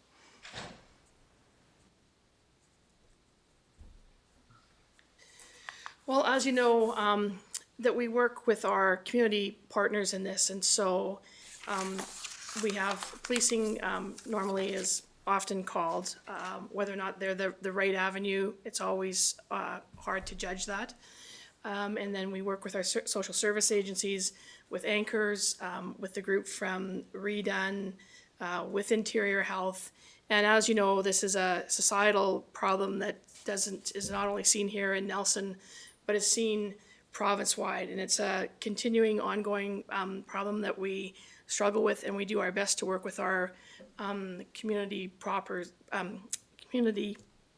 stakeholders to do the best that we can in these situations, and to stay on top of that. We have emergency services in terms of trying to find people homes on cold nights, and the whole magnitude of things that a number of our agencies work with, and in particular, the city would be emergency planning, fire service is often involved, and policing. So it's not that we're doing nothing, but we do have these agencies that are city, that we run as the city, but also the fact that it's very important to us to work with our key stakeholders in the community who often know the people that are involved, and that's very helpful. I mean, that's why we've always advocated for something like a CAR 57 program, or a program where police would have a social worker or one of the street outreach workers being able to travel with them, so that you have that ability to know your client.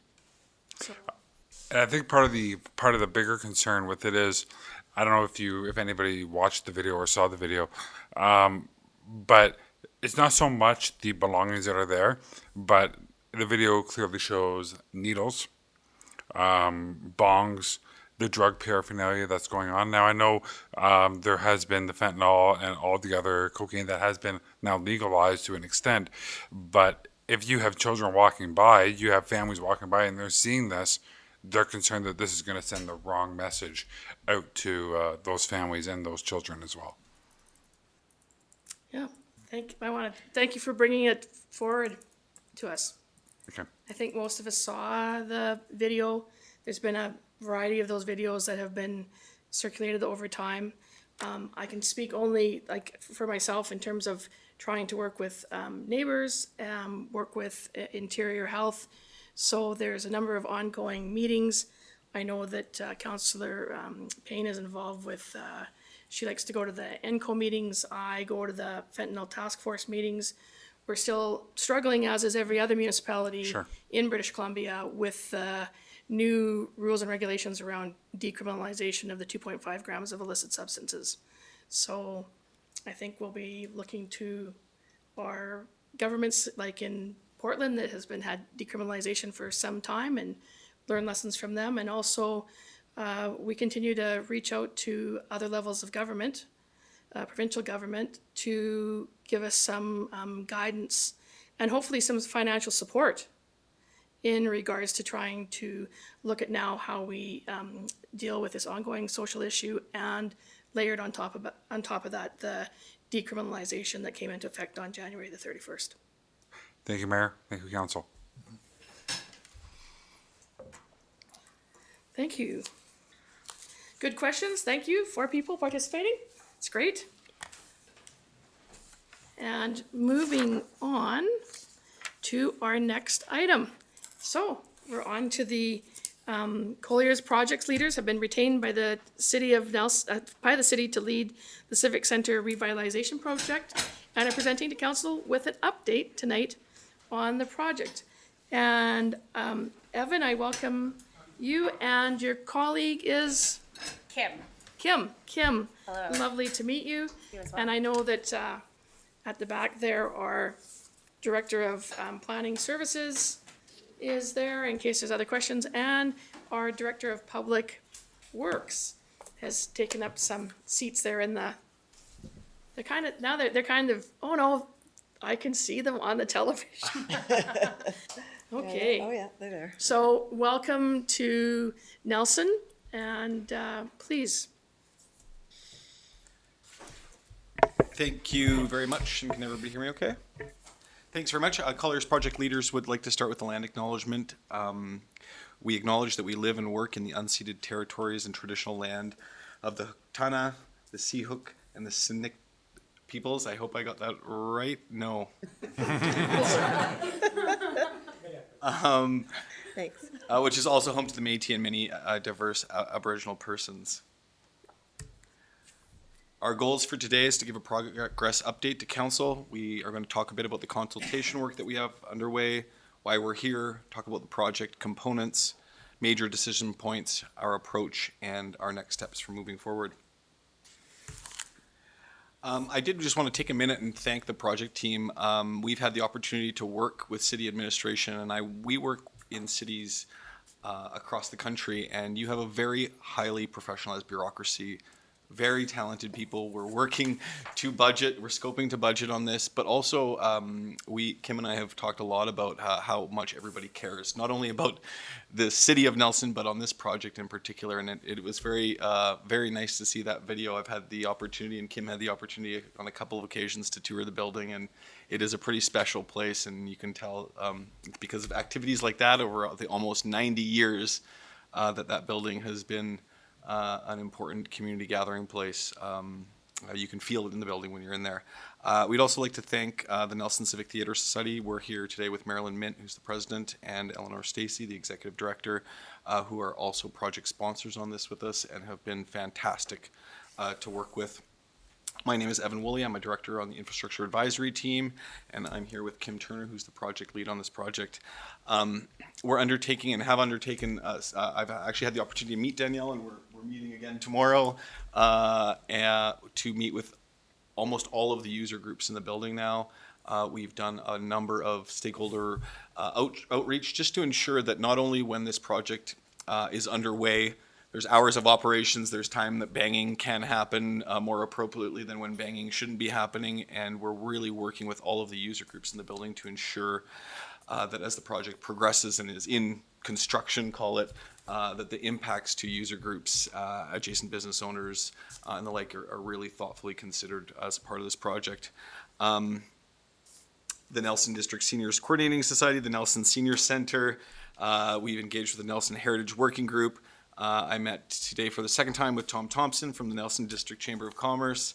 And we are doing some slow outreach, and you'll see that ramp up as we kind of start to solidify our construction schedules, just ensuring that the adjacent business owners are thoughtfully engaged in terms of any impacts that might have on their own businesses, as well as we're doing work and outreach with our Indigenous government entities, as well as the regional district of Central Kootenay. We're again have met with them and are meeting them again tomorrow.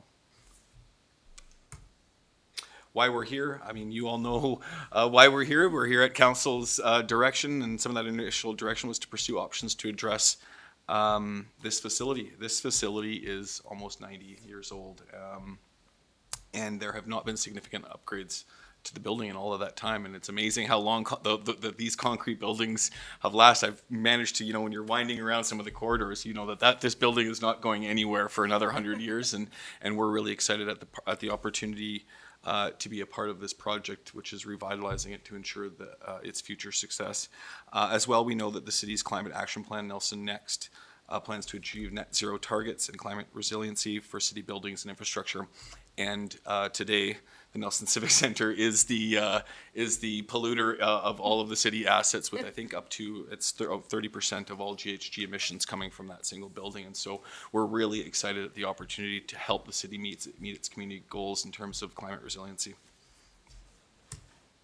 And I'll hand it over to Kim now. Excellent. So really, when we talk about the Nelson Civic Center project, we're really talking about three different scopes. So the first one is low carbon, and it really ties into what Evan was just discussing. Nelson Next is really pushing the city forward to reduce its overall emissions, really be thoughtful and intentional about where they're actually placing their money to ensure climate resiliency.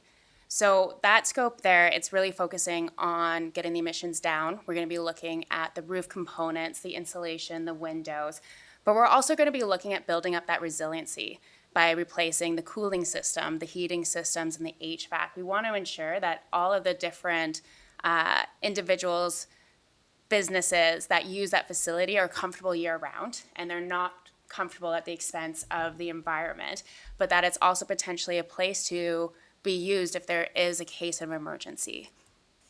The next one is the Civic Theater renovation. So this one has been driven by a very passionate group, which is the Nelson City Theater Association. They've been spearheading this initiative for quite a few years. They have a couple of different goals. One is obviously to increase the capacity, increase the availability of that space, turning it from a 1 theater to a 3 theater space. Really looking at how they can improve the universal accessibility, not only when it comes to accessing it, but also for the hearing impaired and visual impaired. Making it a safe space where they can support the local art community, the local theater community, local movie industry. The last one, accessibility upgrades, and I love the fact that we started today's session with that video. You could see the passion and the drive and the happiness that all those dancers have, and we want to make sure that that opportunity is available to everyone. Right now, it's not. That building is only accessible, 5% of that building is accessible, and that needs to be adjusted so that we can provide the opportunity for everyone to use, the theater, the gymnasium, and that dance studio. So we've combined all of those three scopes into one project, just to ensure that we are using, being efficient with funding, making sure that we are minimizing the disruption to the local community. So before I dive into what we've done and the next steps coming up, I just wanted to walk you guys through some of the major decision points that led us to where we are today. So obviously, even before Colliers' involvement, there was quite a bit of work that was done, both by the city, by some external consultants, architects, really to provide the council with the information they needed to approve the funding. Once that was approved, it kind of triggered the next steps. Colliers was engaged to kind of help with some of that initial planning to make sure that there was some due diligence in place, and that when we were ready to actually initiate the project, move forward with the design, that there was the foundation there. One of the first things we did with the project team, and I'll be saying project team a lot, that's Colliers, that's the city, that's the theater group. We're all coming at this for best of project. To ensure that, we established a governance structure. There's quite a few stakeholders There's 3 different projects, there's different owners of each of these projects. So how do we work as a team? How do we make decisions when it comes to scope, when it comes to budget, where it's best for project, not best for each individual group? So we worked as a team, we came up with a governance structure. It's been in place and it's gonna carry out through the entire length of the project. It might get updated to ensure that's reflecting the current state, but it's really gonna help provide that guidance and that structure moving forward to ensure that we are effectively spending, that we're effectively designing and scoping out the project. The next big decision, and it was one of the parts that I had probably the most fun on so far, is establishing how we're actually going to deliver this project. There's so many different ways to deliver these projects, whether it's design bid build, progressive. We wanted to make sure that we found a delivery method that fit all 3 scopes, which can be quite challenging because, as you heard, all 3 scopes are quite different. And what might work best for the theater renovation maybe wasn't the best option for the emissions reduction. So again, we came together best for project. We had a couple workshops where we reviewed all the different elements and we talked about the pros and cons. You know, some of the delivery methods provide better cost certainty, while other ones provide more of an agile approach when it came to the design. So as a team, we identified the top couple delivery methods. We were able to eliminate design bid build and design build because it really didn't allow for that collaboration that this team is really looking for. Before going ahead and, reducing it down any further, we wanted to make sure that the market would support any decision we went with. So we actually the city issued a survey out to the market, consultants, architects, contractors, trades, to make sure that whatever decision we went, we would actually have people interested in delivering this project. Based on that feedback, that's when we decided that we were actually going to proceed with construction management. What construction management looks like is you still will bring on a prime consultant, who is usually an architect who will lead the actual design of the project. But then we're also going to bring on a general contractor. But we're bringing that general contractor on even before the design is complete. That way they can provide the input into the design to ensure that whatever the final solution is, it's constructible, it's efficient, it's effective, and it's best for project. Now, we are taking a bit of a spin on the construction management. We're bringing in a lot of collaboration. We want to make sure that the theater, the city, the architect, the construction, everyone's coming to the exact same table as early as possible and really working together to find the best possible solutions. And that might be new, unique, exciting.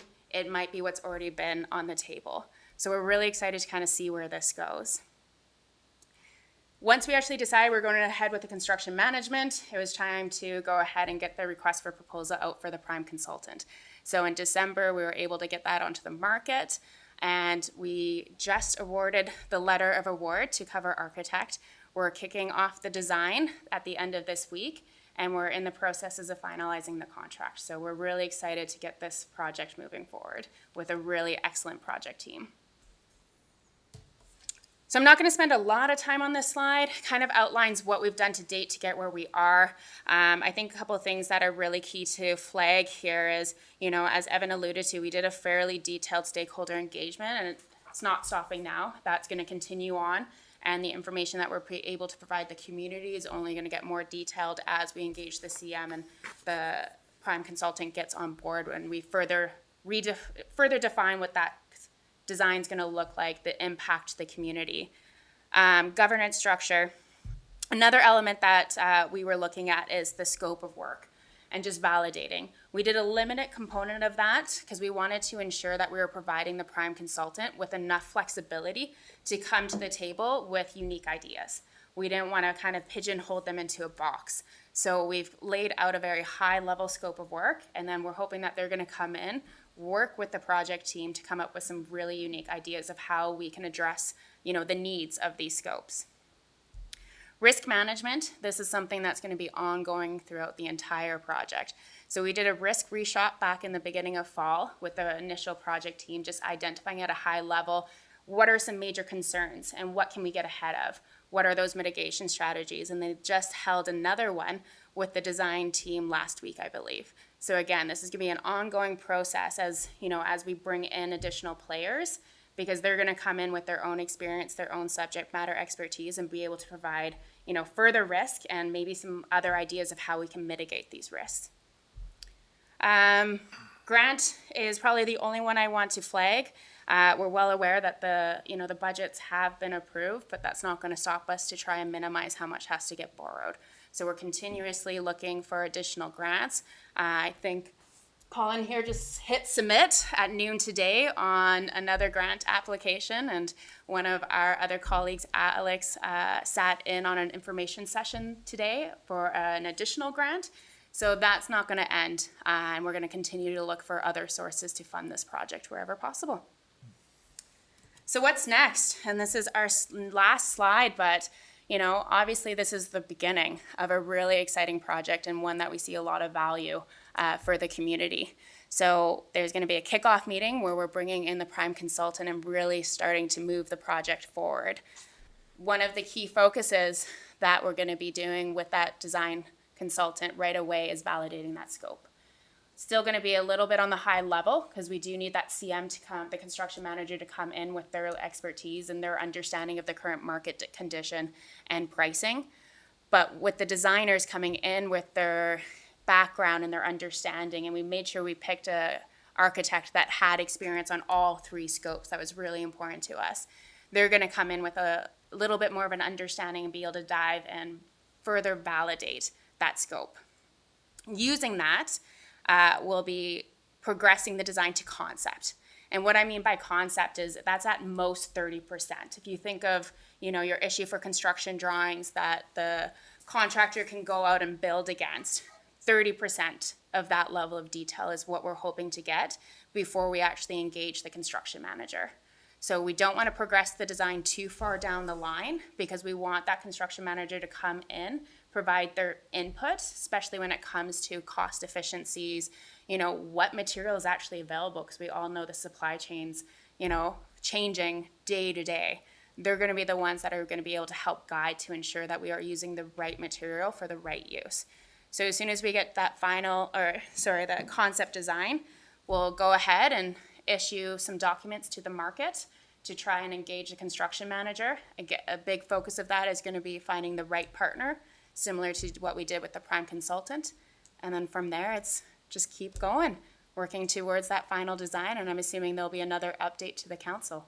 Mm-hmm. That's it. So we're open for questions. We tried to make that short and sweet. Oh my Lots gosh. of information. So That's a great slides. Lots of information. How can one not be excited about this project? Councillors, questions?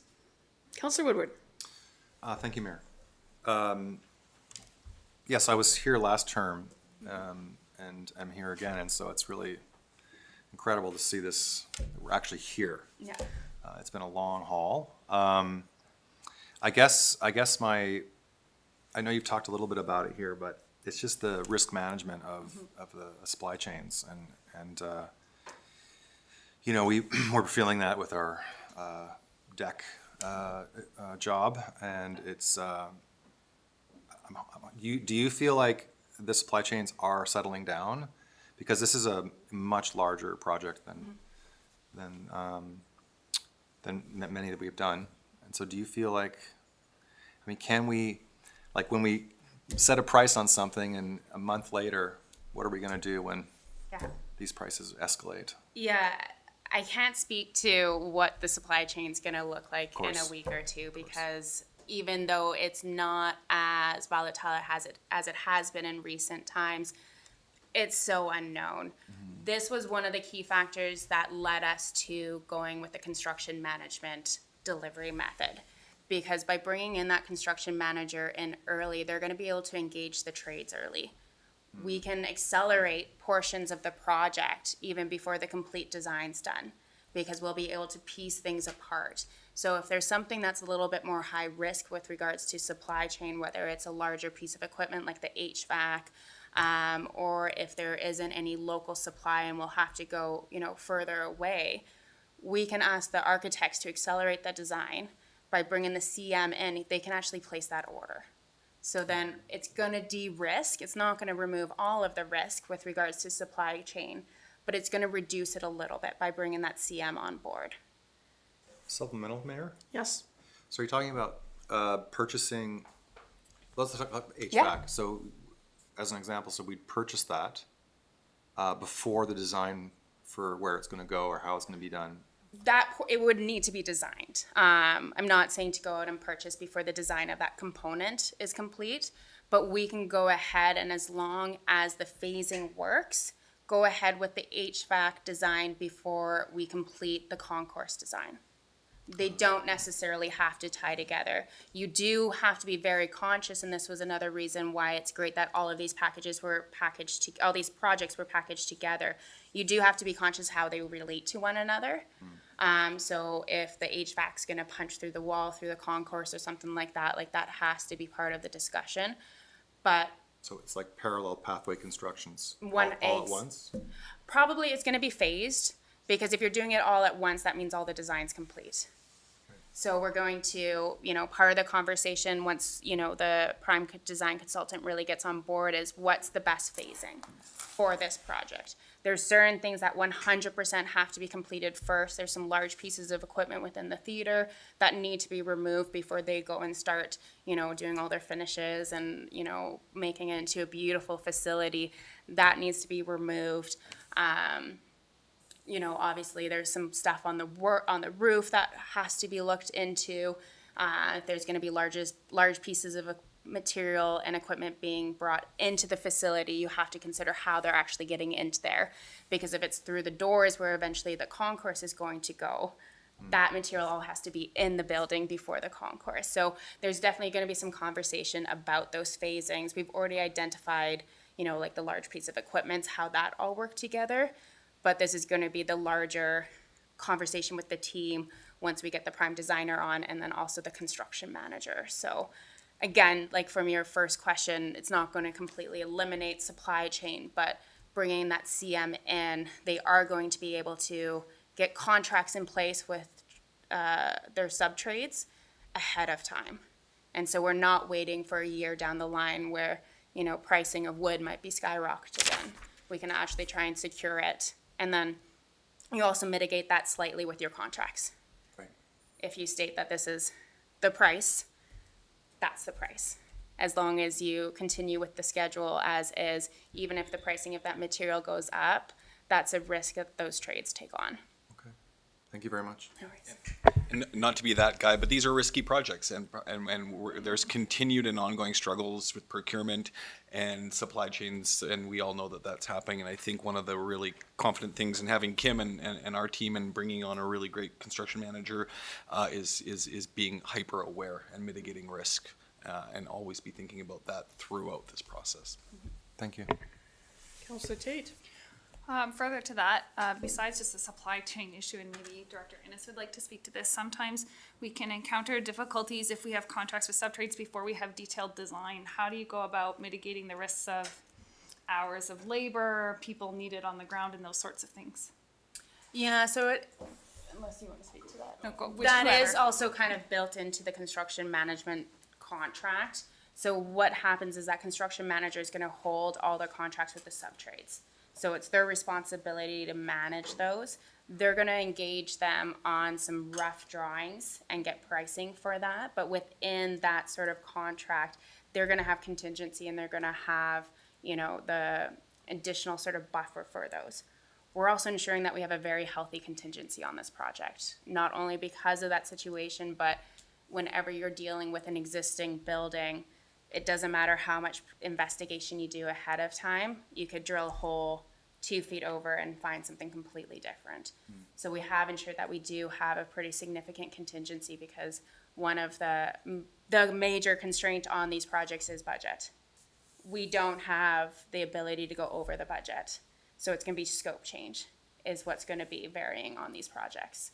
Normally it's budget, but this one, budget is solid, it's held. So the scope's going to be what has to be modified if we do run into those situations. So the shifting would go, we've got 30% detail, engage the sub-trades, and then, you wiggle in the budget and then take a look, and then you may have to adjust the scope. So we engage the construction manager. And so they're not necessarily engaging all the trades right away. They'll kind of space that out, but they're going to be coming in with the availability to reach out to those subtrades if we need their input. But it's just because the CM is engaged doesn't mean that all the subtrades are going to have signed contracts. They'll probably have their preferred ones, and so we'll be able to reach them out for pricing. But again, that's one of the values of going with the construction managers, because we're going to be able to get higher accuracy in the cost estimates before we actually lock in the final design.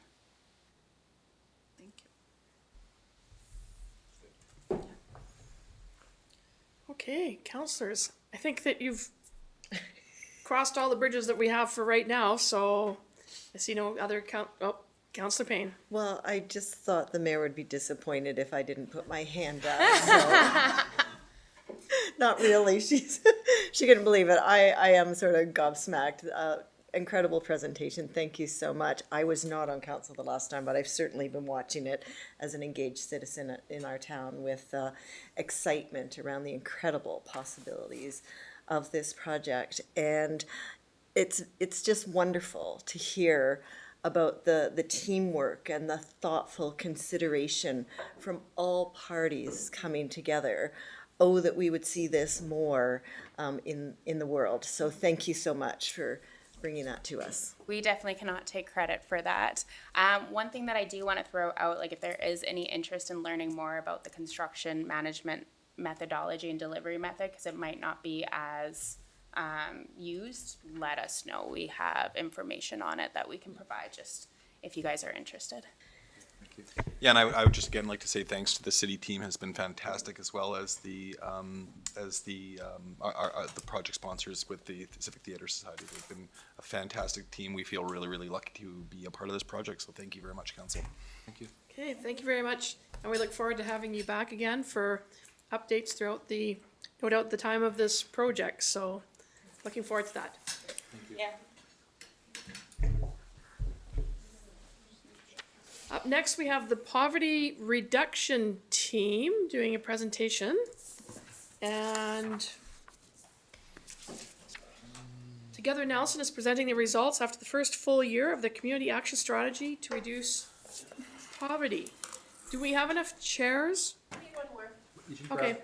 Grab Just Keith's. wheel Keith, Councillor Page's chair over so that you all have matching red chairs. We'll leave him a little note, little thank you note.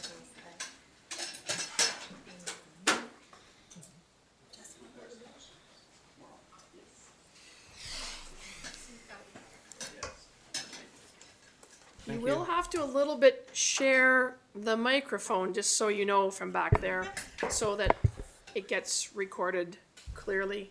Is that microphone on? I guess it's on. Yep. Testing. Is the blue light on? Yep. No, it's like, it's the little blue, okay, perfect, then that's wonderful. If I knew all your names, I'd introduce you by name, but I'm just gonna turn it over to the Together Nelson team, talking about the strategy to reduce poverty. Your summary of your first year. Thanks. Can you hear all right with that? Yeah.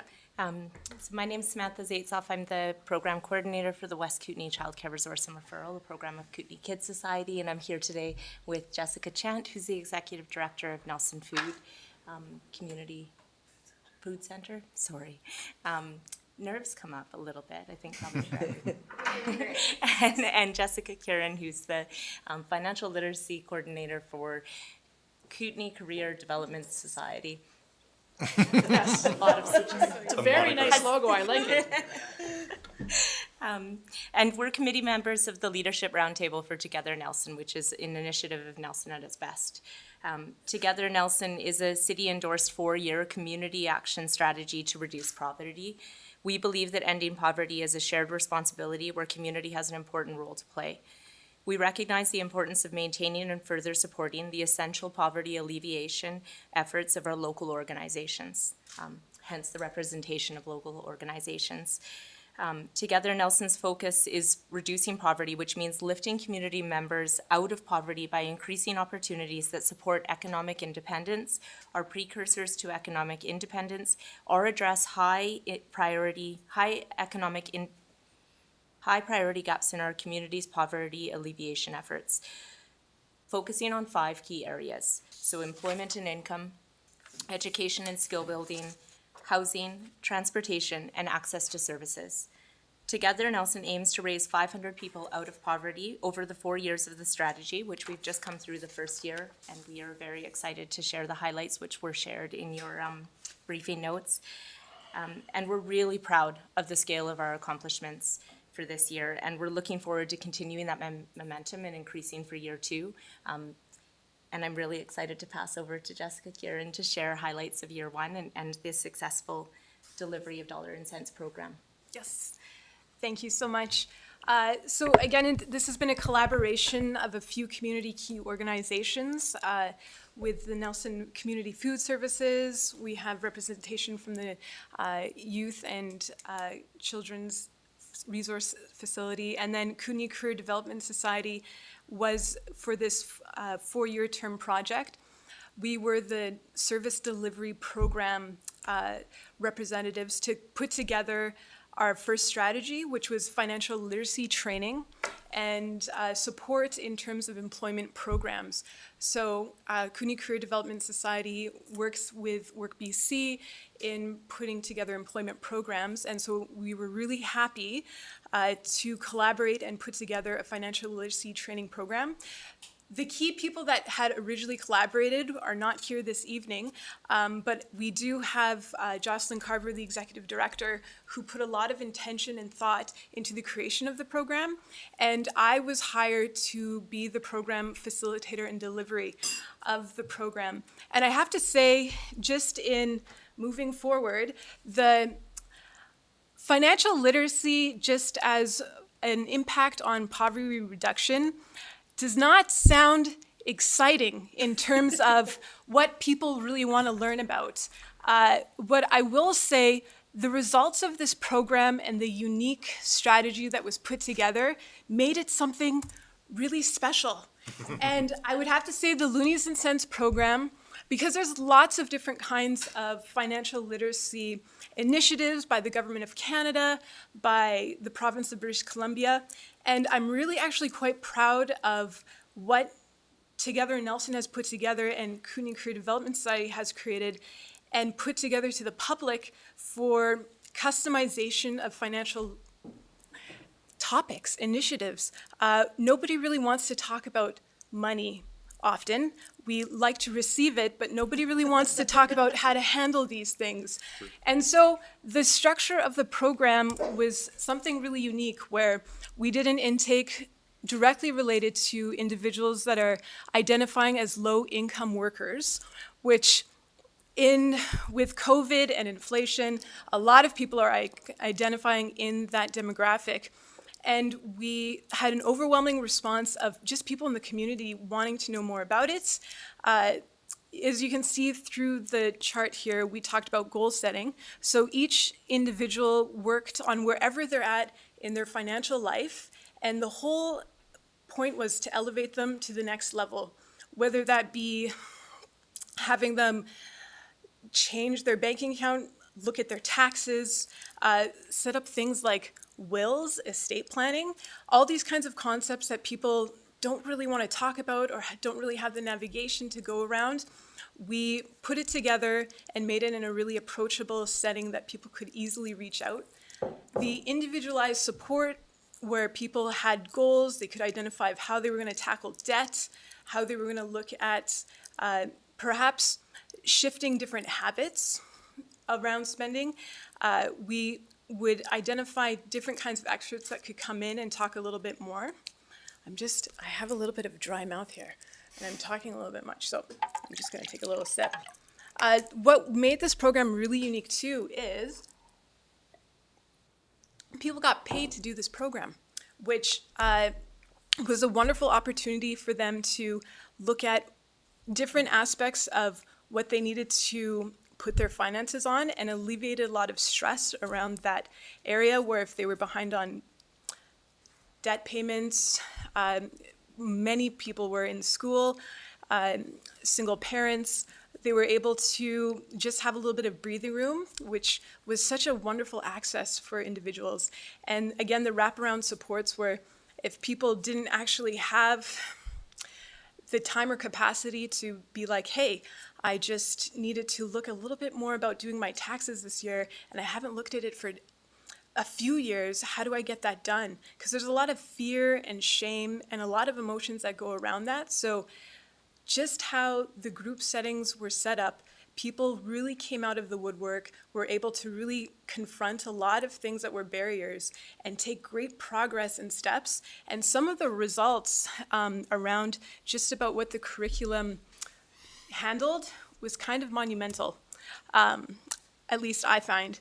So the whole program was 8 modules. It's 8-week program. We divided it into 2 groups. We did a fall cohort and a winter cohort that we're just wrapping up. And we ended up not just talking about what the curriculum based on relationship with money, budgeting and banking basics, credit and debt management, and taxes. Things came out of the woodwork for a lot of participants that were dealing with fraud, where they experienced bank fraud. And these were high, I would say, the demographic of individuals where they could have been taken advantage of. And the demographic of people that attended the program ranged from 19-year-olds to our oldest participant that was 73. And so it was a wonderful place where people came together, were able to overcome obstacles and boundaries and have really creative solutions to getting their identity back together. Individuals that had experienced homelessness that set up a new bank account were able to get a regular income tax assessment started and caught up on their taxes. We had 2 individuals secure housing just from going over different budgeting strategies, setting up community resources with anchors in the community, and also just looking at people opening up things for retirement, like what are RSPs, what are TFSAs. And it was a really exciting program where people couldn't get enough, actually, which was sort of exciting to say. I'm rambling on a little bit just in terms of the content because this program probably could have gone on longer, and the amount of people that started doubled in the second group, and we had a waiting list of 32 people for the program, so the need is definitely there in the community. Some of the feedback and results for the successes of the program with participants that have gone through it is you can see the stats on the left just show what individuals were struggling with in terms of housing, transportation, employment. And after the program, you can see the increase in their ability to manage a lot of those areas in their life with more confidence. And with knowledge and confidence, people were basically able to have a much more open conversation about their finances and kind of get it out of the woodwork in terms of budgeting, doing their personal banking, borrowing money, knowing what a credit score is. It was really fascinating to see young people coming out of this program geared up to, instead of going out and getting a new car, putting things towards savings, how they're going to get into post-secondary, and getting work. And it was just the successes of the program with participants was really exciting to see. With this particular graph, the confidence level is in red to the left. So that was the results that people had just on managing their money, learning how to do proper savings, and just basic skills that are really hard when you're down and out to navigate through. And people came out of the program just saying how much fun it was, which I think was a huge success for just the mission of how we can get people more engaged on reducing their impact on having poverty as part of their demographic in their life. So, in that, an investment in knowledge pays the best interest, and I feel like this program, with the support from Nelson, with the grant that was given, really spearheaded this organization, this group's initiative on reducing poverty in the community. So we just wanted to say thank you. for being a collaborative partner in this project.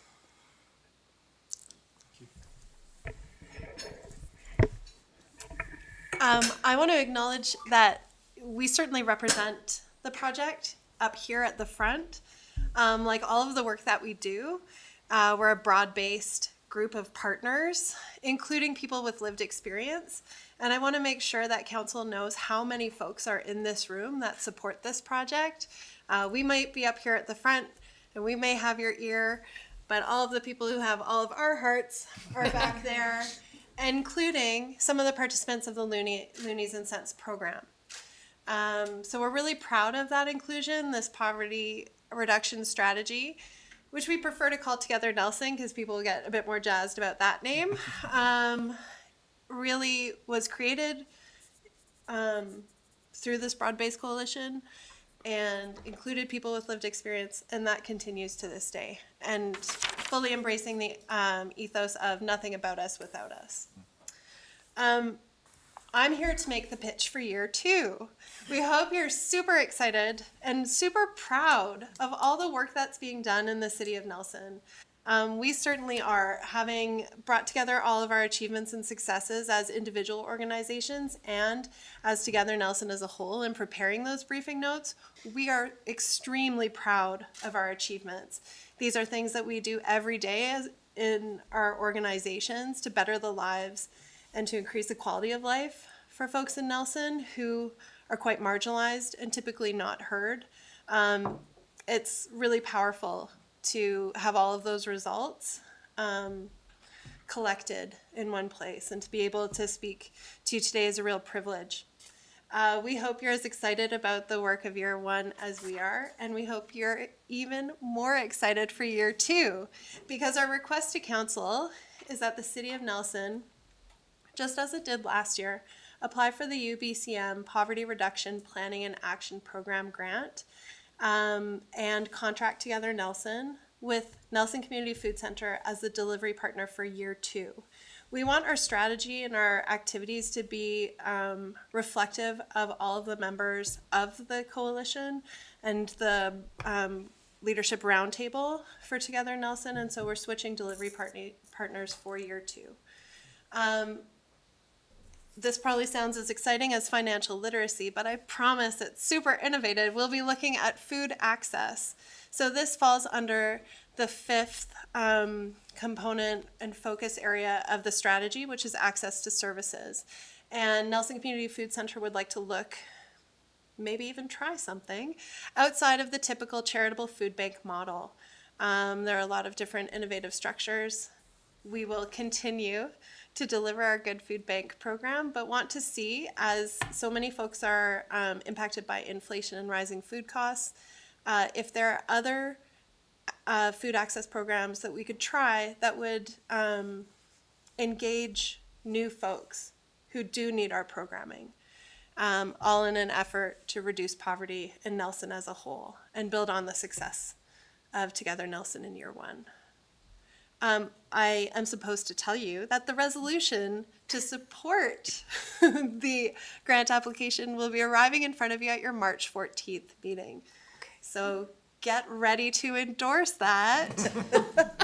We will be championing it very actively and hope that our commitment to folks living in poverty in the city of Nelson is reflected in the actions of council and the mayor.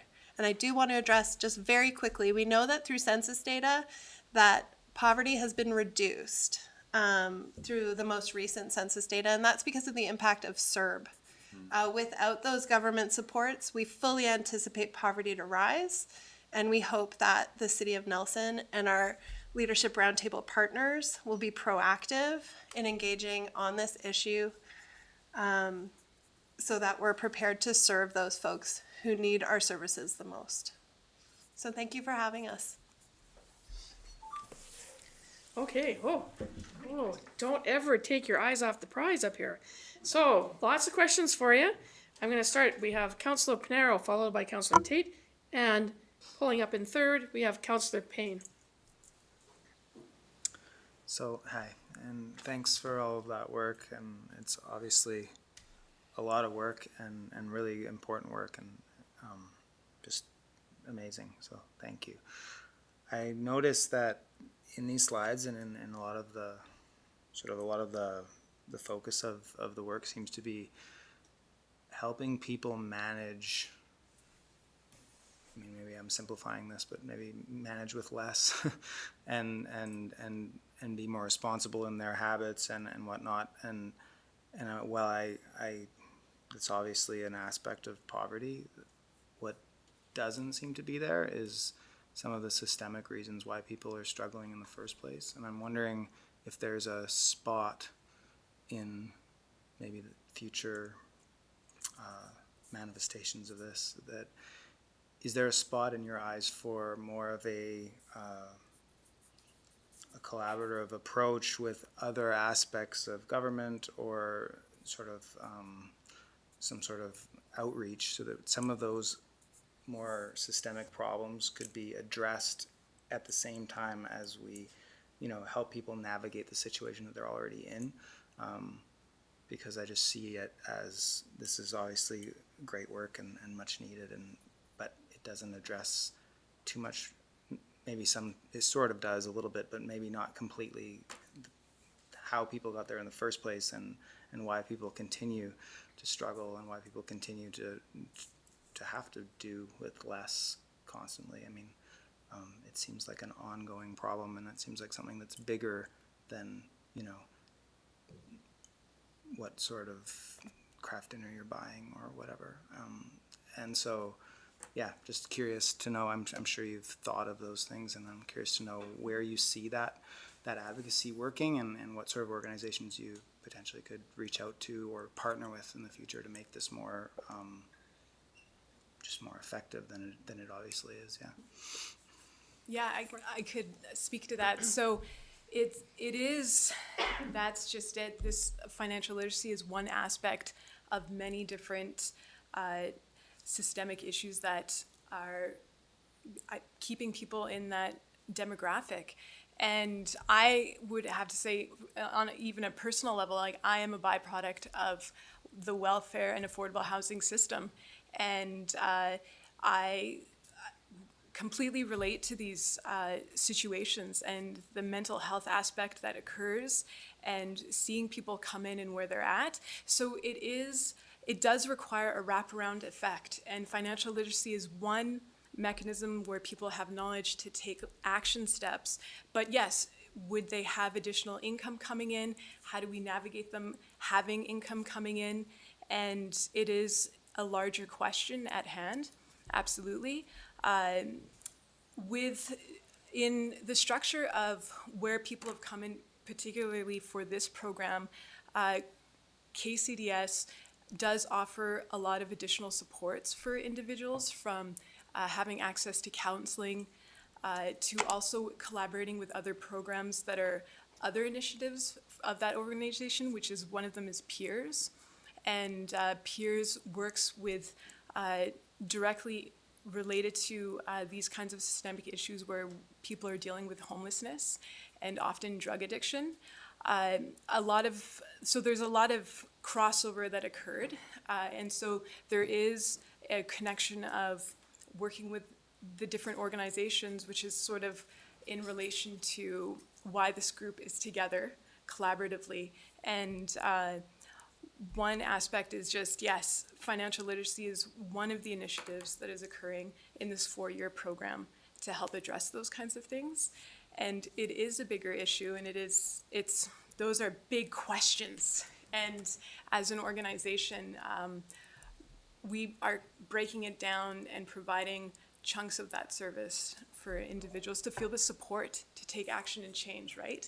Because if you can inspire people to take initiative and take a step in a different direction, and knowing that they're encompassed and have a safe place to operate in that actually is a space of freedom that allows people to move out of their systemic situation often. And I feel that this project is really working towards shifting that and working towards that direction. Thank you. If I can add one thing, our report to you doesn't it's quite focused in terms of our scope. All of our organizations are involved in advocacy at different levels. So I can speak for the Nelson Community Food Center, just an example. We've been part of the Community Food Center Canada movement to support the Canada Disability Benefit that is now before the Senate and hopefully becoming law very soon, where folks who have a disability will gain a monthly benefit through the Canadian tax system, hopefully starting July 1st, 2023. That's a systemic piece that we help advocate for. We know that food security is not a food issue, it's an income issue. So how can we get more income into people's pockets? We're also doing tax clinics. So, you know, it's one line in your briefing notes, but Sam, for example, not to speak for you, but, you know, works in the early childhood education sector with huge shifts towards supporting development of educators, raising wages, having a system that's more affordable for folks so they have more money, and so childcare isn't a burden. Yeah, that can alleviate.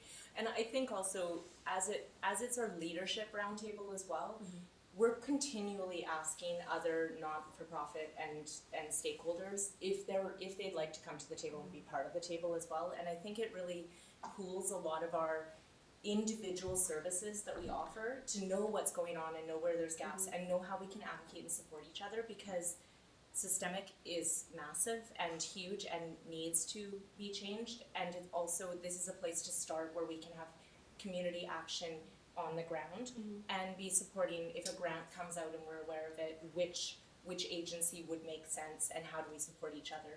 So it is raising that within the systemic, and it's also bringing the conversation to all of our agencies and organizations and everybody we're in conversation with, which automatically raises awareness, and hopefully those conversations are happening at a higher level. Okay. So that cohesiveness is there already. Obviously, you can't do this work without noticing the different aspects of it, obviously, and I imagine there's room for more. So yeah, and that'd be interested to see when the next phase comes out, if there's any asks around that, or if there's anything that we can do as a city to help that out. Thanks. Councillor Tate. Thank you, Sam, Jessica. I missed your name, I'm sorry. Jessica. Oh, both Jessica. Yes. I didn't miss it. I was like, I must have written that down wrong. And Jocelyn. Right there. Great, thanks. I think we're all aware of some of the research that tells us that poverty itself is deleterious to physical health. And I was looking at the 5-pronged approach here, and I wasn't sure if there was like any kind of connection at all with our provincial federal health system. Is there anyone at the table that is helping to guide that as well? Well, we have public health representation. Okay. From Interior Health. From Interior Health. Okay. And that's kind of our conduit in, yes, but not at a larger level. Right. Okay. Yeah, we have representation from the Population Health Program of Interior Health. Okay. I guess that could kind of fall under access to services. Sure does. And how do folks get referred to any of your unique programs? Like the Loonies one, like how do you select the participants, or how do they self-select? Yeah, for this parameter, an individual just had to identify as a low-income worker. So just operating in that demographic, there's a series of questions that they did a needs assessment for, and based on that criteria, they would be accepted into the program. And hence you have a wait list. And hence we have a wait list. Thank yes. you. Well, thanks for the work that you're doing. Thanks for sharing it with us. Thank you. Councillor Payne. I'm just interested in a little clarity from the numbers. So single-parent families, 47% live in poverty, so that's 820 when you break down the adults and the children, 75% of which are female. So 820 individuals in that category. And then you have the low-income wage earners, 720 people. I was actually a little surprised that I didn't see seniors represented here. I thought there was a higher number of seniors, but obviously somewhere in there. So of those two groups, the goal is to bring 500 individuals out of poverty in the 4-year program. Is that sort of the metric that you're working with? The full metric, the full goal that we want to achieve is 500 people. The two pieces around single parent led families and low income wage earners was that those were the most, yes, seniors are absolutely represented. We just wanted to call attention to those two very significant statistics because they stood head and shoulders above the other demographic analysis of the impact of poverty. That's not to say that other groups are not impacted. It's just the two that we highlighted at the time when the strategy was developed, which was based on the census data that was released at that time. So since then, there's been more information. But when we created the strategy, those were the statistics that stood out to us the most. So would that have been census data from 2016? Yes. Okay, so that data probably, as you say, with CIRB has shifted somewhat. And I know it's really challenging to stay on top of those numbers, but yeah, certainly a worthy goal. 0% poverty is the ultimate goal, but 4 years, that's sort of 50%. No, not quite, but yeah. It's the right trajectory, so thank you again. Lots of pretty amazing things, and it's very interesting to see, Jessica, the passion you speak of financial literacy about. Whoa, not everybody does that, but how one little key like that makes such a significant difference in putting people on a path that they might not have recognized would have such a huge implications. So thanks, awesome. Councilor Woodward. Thank you, Mayor. I'd just like to know about possibility of replication in other communities of a program like this. I mean, if you work through this and it's working well, would you go out to other communities and try to replicate it? That's already been discussed at the table, and definitely is I think it's already in the works in terms of, Melanie, I'll let you. Yeah, so we're part of the communities of practice through Tamarack. Thank you, the Tamarack Institute. And when we were developing the strategy, we looked at case studies from across the country as well. So there's a huge movement that shares strategies, so folks don't have to reinvent the wheel. So we're hoping that our activities can be replicated and hopefully scaled in different communities of different sizes, or scaled appropriately, or made more culturally appropriate too, for different types of communities across the country. Supplemental, Mayor? Yes. Thank you.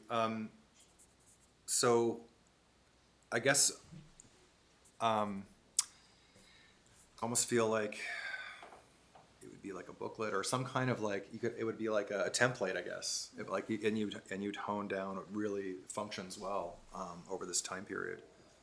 But I think this is what Nelson's really good at. We're like a really good experimental place where there's not a huge population and we can actually work with the population we have, and it's not overwhelming in that way. And I think what I see a lot in this town is people have the freedom to experiment like this and see what works and what doesn't.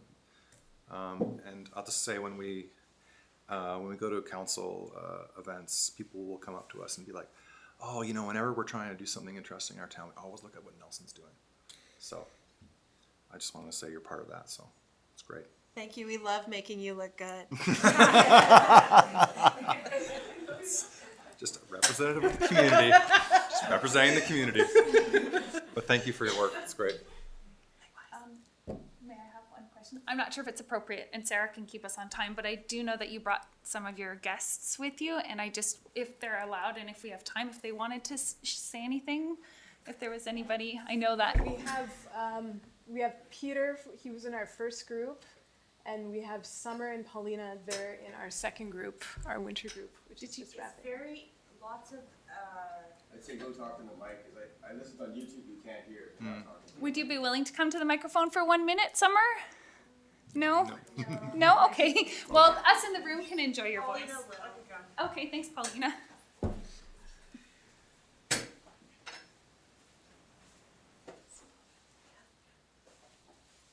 Hello, I'm Paulina Mason. I think for me, doing this course is a lot of awareness that we don't get taught in general, and now we know how to. I've come out of this program knowing things that I didn't know what I can do, but now I can do, like do taxes better or prevent to not being in debt. And like for me, that makes me feel like a little bit more easier. And I think just I come out doing this is just with so much more encouragement and confidence that I didn't know that I didn't have. And I enjoy it and I hope it keeps going. Thank you. Thank you. Thank you. For that.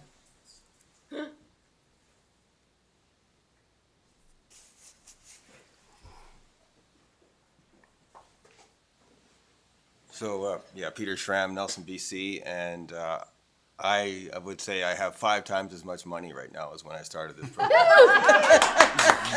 Nice, Peter. So watch out, CFO of Nelson. And and that's not CERB money or any, that's just from the program. And I finished it in November, I think. And the only thing I'm worried about is I just think continuity is important. It's kind of hard to change habits, and so I'm looking for ways to I would like this to keep going or have. I mean, I think it's a model for KCDS. I think every single employment counselor could be using this because I think it's probably more important that people get out of poverty than they get a job, right? So because that doesn't change the habits, right? Yeah. So anyway, I'm glad it's having a positive response because I'd like to think that you all care about poverty, and I'm glad you do. It makes me feel better considering what's been happening in this town in the last 10, 20 years. Yeah, thank you. Thank you, Peter.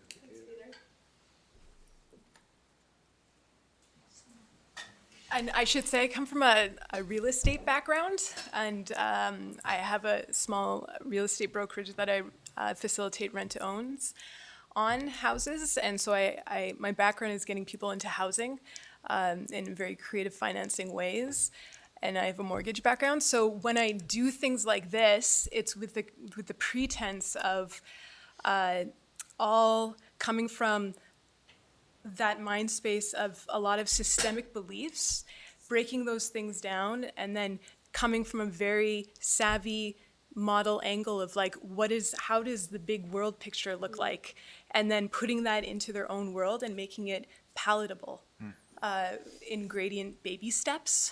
So it's these guys kicked butt. It was just really inspiring to see, and I think just in terms of the demographic of Nelson and how Nelson, as we know, the community is always, you hear that saying, you have 1 or 2 or 3 jobs going on at the same time. It's like the Kootenai way.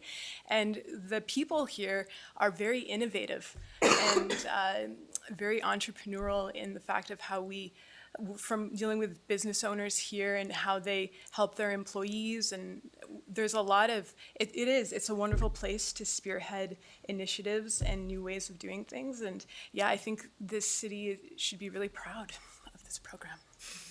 Yes. Thank you. Thank you so much for your presentation tonight, and thank you for the people that have gone through your program that have stepped forward to lend what they learned and to share their insight. And I heard a clear call for what would it be, a coffee time, or maybe a 3-month, 6-month, 1-year check-in for your graduates, just so they have a touch point, perhaps just make sure that they're still on track, or maybe they've taken the course but they're still not quite got some concept right. So I see a continued need for your services, Jessica. Now that I sit here, I remember you being on the housing committee with me at one point back a number of years ago, and the other Jessica, I just met you for the first time the other day having a cup of coffee. So as I sit and I look at everybody in the room and I see all these familiar Nelson faces, it's just great. And so, as you know, you guys are right on top of it. You know how this all works because you've already told us that this is going to be a item in a business meeting, because when you come to a cow, we don't pass any business. So we have your ask, but you've already managed to get it on to a future meeting. So if somebody would just like to move this wonderful information for receipt this evening, and we'll look to the 14th for coming to the business meeting to look at going forward with helping you with getting on to the second year. Awesome. So moved by Councillor Tate, seconded by Councillor Pinero. All those in favor of receipt of the information, thank you. Thank you so much for coming out tonight. Thank you.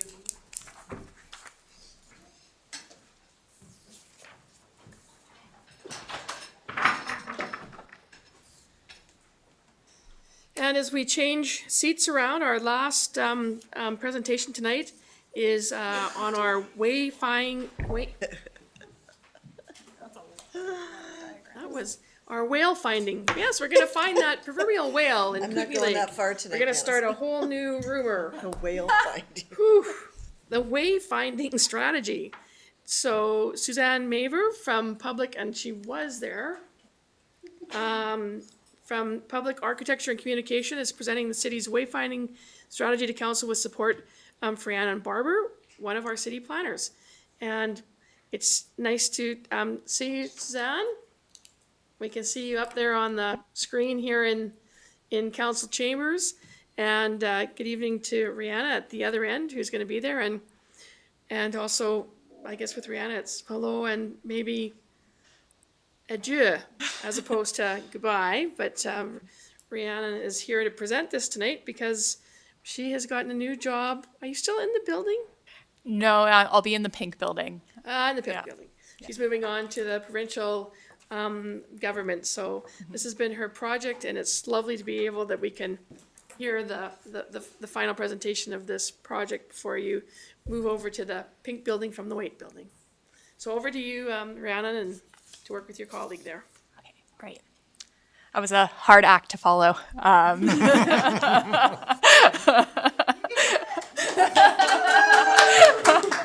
It's all part of it. Yeah. It's all part of it.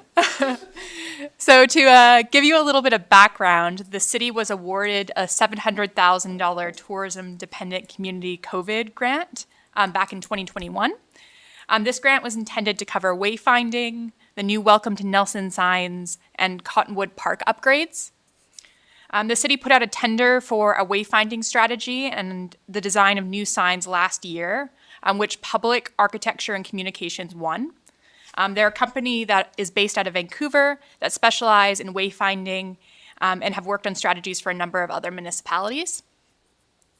So we utilized the community consultation that had already been completed for the Welcome to Nelson signs through Thought Exchange to guide part of the design. We also formed a focus group and had a workshop to provide direction on who the audience was for, what the key destinations should be, and what the signs should look like. The focus group included representation from city departments, the Chamber of Commerce, Kootenay Lakes Tourism, Nelson at its Best, and the Heritage Working Group. After several iterations, the ultimate design that was selected was that we settled on was selected unanimously by the group, which we found to be pretty exciting. It's hard to get people to agree on one thing. There are a few considerations that also guided this process based off of feedback from other municipalities that had also completed wayfinding strategies recently. So we did a little bit of work looking at what other municipalities had done. We wanted to make our signage modifiable and affordable in case it ever needs to be replaced or changed, which happens a lot with wayfinding signage. There are a few examples of other communities that I came across that were ultimately unable to implement their wayfinding strategies due to the cost or had issues with the replacement of signs because they couldn't be manufactured locally. So, but the good news is currently the full extent of our signage should be able to be manufactured and installed within our current budget. So we also asked the consultants to provide some additional mock-ups for gateway signage, which you'll see soon, which is something that was included as a priority in our downtown urban design strategy. We don't intend for these signs to be constructed at the moment, but it gives us an option if we want to incorporate more elaborate and more expensive wayfinding signage in the future when we potentially do public realm improvements on Baker Street. So once this plan and the sign locations are finalized, because they aren't quite final yet, we will be putting out a separate RFP in the future for the manufacturing and installation of the signs. And I will now let Susan take it away and actually show you the physical strategy, which is the more important part. Thank you, Rhiannon. Can everyone hear me okay? And I don't know if you can see me or not, but okay, wonderful. Rhiannon, I can share my screen if that works. Is this a good time to do that? Yeah, it would be a good time to do that if you can. Okay. Can everyone see screen with a orange box on it that says municipal wayfinding. Is that good? Yes. You can see it. Okay, wonderful. I'm really happy to be here tonight, and absolutely that was a hard act to follow, but we'll do our best and we'll keep it on track. And I'm sad to hear I won't be working with Rhiannon, and I didn't realize that news until tonight as well. I've really enjoyed, and our whole team has, supporting this effort. Before I begin, I would like to just acknowledge that I'm speaking to you and working from the unceded ancestral territory of the Musqueam, Squamish, and the Tsleil-Waututh people.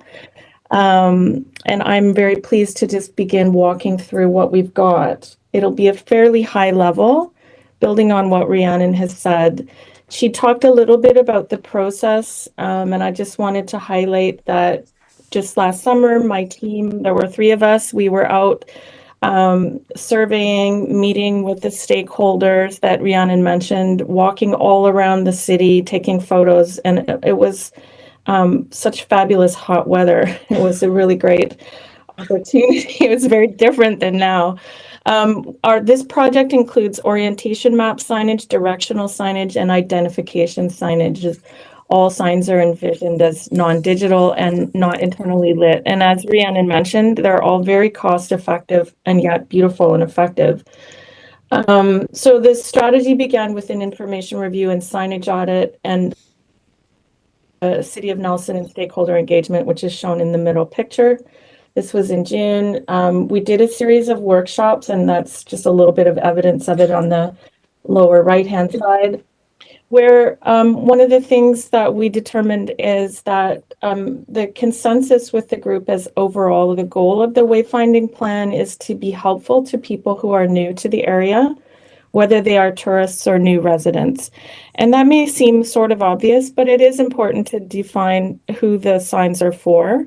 While they work for everybody, sometimes the messaging can be tailored specifically for certain groups. And so this is just a slide that highlights some of the destinations that were determined through that initial consultation workshop at your Innovation Center. We've listed the types of destinations that the signs would be pointing to in 3 tiers. And we do that because it helps to organize what goes on a sign, what goes on more signs, and then what goes mainly just on maps and walking maps.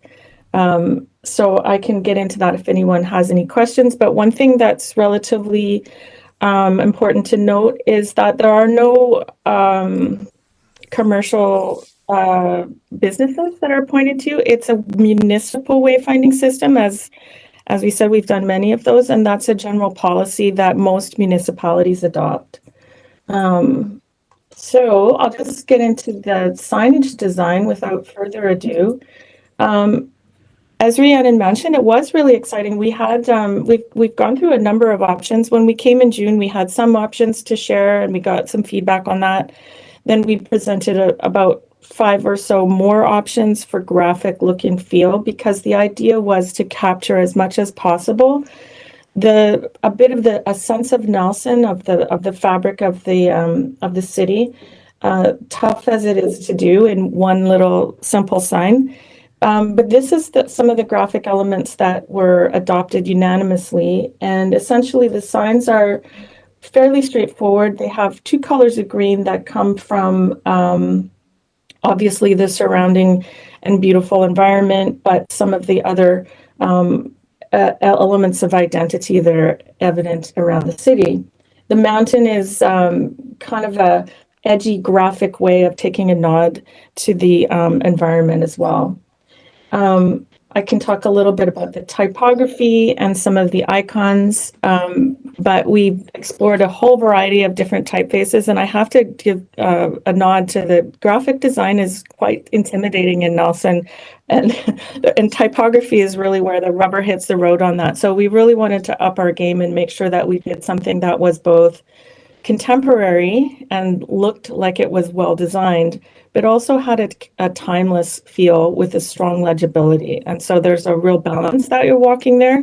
It's extremely important that the signs are legible and accessible so that they provide a safe and welcoming message to people that see them. So this is the sign family that we have prepared. Obviously, we didn't design the sign that's the largest in the middle, but it was an important element that we wanted to kind of pick up on and try to create a sign family that would feel essentially coordinated. In fact, you may notice if you're a type nerd, I don't know if there's any in the crowd tonight, but the typography on the Nelson Welcome sign has been proposed as slightly different in what we've shown, and it's been adjusted in order to make the whole system feel cohesive. Same thing with the Hall Street Plaza monuments that are already in place, but it's a pretty easy switch to adjust those and make them essentially match. So the whole system is quite affordably continuous, and it really lays out a welcome mat for visitors. There's a whole bunch of different signs we're showing here. 1, 2, 3, 6, 7 sign types. Some are used much more than others. And importantly, there are not that many very big ones. This sign package is primarily focused on people in active transportation modes. It's where we're really getting people out of their cars or on bikes and moving around the city on foot or on bike. The materials are very, very typical, very robust, very easily replaceable, and the cost is for implementation is as a fraction of some other cities that we have either worked with or heard about. It's quite simple and straightforward and easy to replace as well. The materials I can describe are it's a 3M reflective sheeting, which is going to catch headlights and allow the signs to be seen a little bit more at night. And it has a full warranty of 7, 10, or 12-year warranty on the specification that we're including in our final construction drawing package. So this is just details. It's just basically, I'll flip through this relatively quickly, showing the different sign types, and I'm happy to go back if we'd like to look at any more detail on any of them, but essentially they provide simple walking or cycling directions or some driving directions to different destinations that were on the other list. The signs have a lot of contrast to them, so they're highly legible, and yet they have a friendly feel with a little bit of texture so that they aren't super bland and confused with any sort of typical traffic signage. The use of icons and distance helps people know how far something is going to be if they need to walk to the thing and which direction. This is a pedestrian marker. We don't have very many of these sign types, but potentially this one could be used to help to designate that people have arrived at this Nelson City campground. We've included finger post directional signs that are potentially useful as affixed to an existing post or lamp, and they can be used to help orient people as well. There aren't too many locations. We haven't included any of these at the moment. There aren't too many locations where they really seemed necessary, but there's something in the kit that could be implemented later. One important element is a walking map, which we've prepared for the entire city.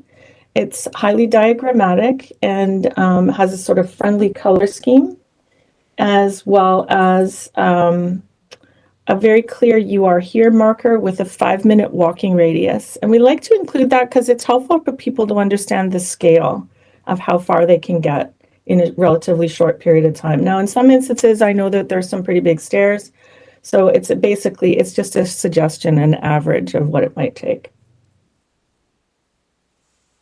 One of the pieces that Rihanna mentioned is some gateways that we've developed as conceptual approaches for various locations.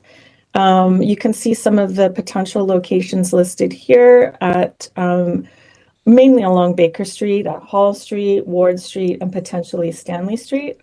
I will say that these locations probably need further study. But it is smart that it's been included at this point as something that could be developed later. And I'll show you some of these are the pieces that we've prepared in concept. And you can see immediately how the various options that are shown here tie in structurally and thematically to the Welcome to Nelson sign. So we've just made a few models of these here. There's, as I say, these are different colors and typography, but they could be further developed to match the more green and mountain graphic, which would look absolutely beautiful, I think. So these are quite fun.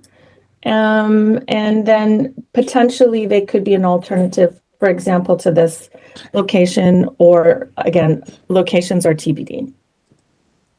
I'll just wrap this up really quickly with a quick glimpse at some of the boring technical stuff that we can get into.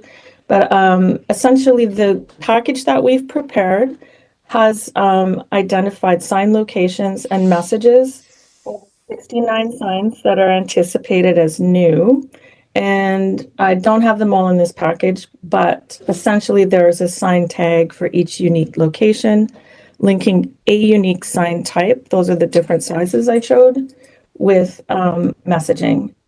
Here's just a little bit of a glimpse of them. There's quite a few along Baker Street, and those would be intended to replace some signs that are there at the moment. Let's flip through that. This is what the message schedule looks like. It has photos, messages, etc. And then the last piece is the signs that would be removed, because a really important part of having a welcoming and beautiful environment is to reduce sign clutter as well. So if there's going to be new wayfinding, some of the old ones should come down. So that's been accounted for in the budget that we've shared with Rhiannon's department as well. 8:49, not okay. That is the maximum amount of time I was told to talk. So I'm going to stop now, and I can go back or leave it wherever you like at this point. I was just gonna say, maybe you need to spend some more time in the Kootenays, because here we're often on Kootenay time. You probably could add at least another 2 minutes. But, We're good. Thank you so much. Thank you so much for that. Councillors, some questions for the team or for Rhiannon. Councillor Tate. Hi, thanks for this. It's the first that I've really looked into it after the big sign, so this is really exciting. I see that there's the informational signs at Lakeside Park, which I think is great, because I always find it funny that there's like so many. But we also have that at Lions Park and at Art Gibbon Park, and I didn't think those were on the schedule. Is there any thought about those two park spaces? Are they way found? They're way lost. Yeah. Can we get there? So, From here. yeah, maybe Rhiannon can answer that one more. Yeah, so there was a bit of a question of scope and what to include and what not to include. Some of the exact locations, we need to go on a walk with Public Works to make sure everything is appropriate and we're including everything that we need still, and that hasn't been completed yet, and that's one of the reasons why this is brought to you at a cow in this kind of way. Yeah. But yeah, there is scope to get signage in those locations, I think. I think the reason why it might not have been included to begin with is because we were primarily focused on facilities for new residents and for tourists. And Lions Park for instance, is more of like a locals place, potentially. But Art Gibbon, I think, has more of like a regional draw. So that's one that. And Davies, I'm just thinking of that right now. Davies Street Park. Yeah. At the top of Fairview. Yeah, that's like a little pocket park. Yeah. So it's like But a it's very playground. Like when I traveled here first, I traveled with young children, and so I wanted to check out all the playgrounds. Yeah. Yeah. Yeah. Yeah. There's definitely scope to have those ones added. Yeah. Okay. Thanks. Councillor Woodward. Thank you, Mayor. So I have two questions. One is night wayfinding. So like lit. Would there be lit? As soon as you add lighting to wayfinding, it gets very expensive. So I can think of another municipality that recently installed, I think, like maybe less than 2 dozen signs, so not a huge amount. And it just installing the wayfinding and the lighting was over $200,000. So one of the things that we were trying to do is keep this as affordable as possible. Yeah. And the other piece is like the digital aspect. So I would imagine that'd be woven into this, that you could somehow, there be an app or some connection to your phone. Yeah, so one of the things that we've discussed a lot of is just trying to get a hold of Google Maps, and like you can submit updates to Google Maps. So the naming conventions that we use on the wayfinding signage is similar to what things display on Google Maps, but it's been a little bit of a challenge to get changes be made when we submit it. So that's something that I think our department would be looking into in the future, is just trying to make sure that everything is consistent with Google Maps, because effectively that's what people use when they navigate in new environments. They won't download a Nelson app or anything. They'll just pull up Google. Just as a supplemental, like QR code, like could somebody scan something and it could show, oh, this is where you are? Yeah, so we discussed that with Ginger, and potentially putting a QR code on maybe the back of the signs. The issue is it's better off as being like a sticker or something like that, because it can change, and like what URLs can change, and so it's something that we can consider adding in the future if we want to. But yeah, it's better off as being like a vinyl sticker than like being a component of the signs themselves. Thank you. Oh, come on now. Okay. Don't, Okay. thank you. Councillor Payne. Is that one of our mountains? I don't recognize that mountain. It was like almost Weimer Bowl, but I wasn't sure. Is it? Because, I mean, I think that's one for you, Susan. You know what? I am gonna have to look into that. I think so. okay. But it's an excellent question, and the person who literally did, I'm not 100% sure, but I do think we believe should use so. one of our mountains. You know what? I think that's a great idea. Yeah, 100%. I'm going to confirm that it is on Monday when my illustrator is back from the UK. Yeah, but it's a great question. Thank you. Okay, see, you had the question that had to be asked there. That's excellent. So, anybody else? And I all I can say is I wish you luck with Google Maps and getting them to change things, because I'm still waiting for them to realize that Cedar Street in Nelson, the majority of it is a one-way down, at least below my house, because there are so many people that said, I drove up Cedar Street because Google Maps told me that's how people are told that to get to the hospital. And when we used to have our bed and breakfast, to come to our bed and breakfast, and they would drive up from downtown up the down of Cedar Street. So that's been 20 years. So I wish you all the best with Google Maps. But thank you for that. I think the signs are beautiful, and I have to say that I have, for whatever reason, I really like, I'm very fond of these ones that have the wood aspect to them, because they do seem to link to me to the wooden signs, of which, I've been in love with our entry signs for many years, and so I love that sort of look. But I like the green, but it has to be one of our mountains for sure. I think it's important. So, seeing how there's no further questions, I want to thank you. And Susan, I can see you up there. I'm waving at you. And thank you very much for coming and presenting tonight. It's an excellent package. And looking forward to the next steps as we go forward with our wayfinding signs. Yeah. So thank you, Rhiannon. Me too. Thank you. I think it's supposed to be Weimer Bowl. Okay, councillors, we did move items 8 and 9. I don't know how long these reports are, but item 8 is the city manager's report. So it's getting a bit late. I don't think I have anything that's okay. That's pressing. That's pressing at this time. Okay. May I ask a question to the? Sure, you can. I was just wondering, maybe as CFO, our snow plow budget. How are we doing with our snow plow budget? That's a great question. I haven't had a chance to look because it It's was February. probably close to zero Right. for a while, It's but okay, we're good. we have had a pretty good time of snow, and it always takes a little bit of time for all the labor to get inputted, right? Okay. To payroll and things like that, but Okay. I will report back to you shortly with some Thank you. information. Yeah, that's a good question. It's a new fiscal year is Yeah. what's Right. good for us, right? So that snow in December ended up in Right. the 22 budget, and we've had a pretty dry Right. period of time until now. But who knows what will happen over the next month or weeks. so. Yeah. Okay, thank you.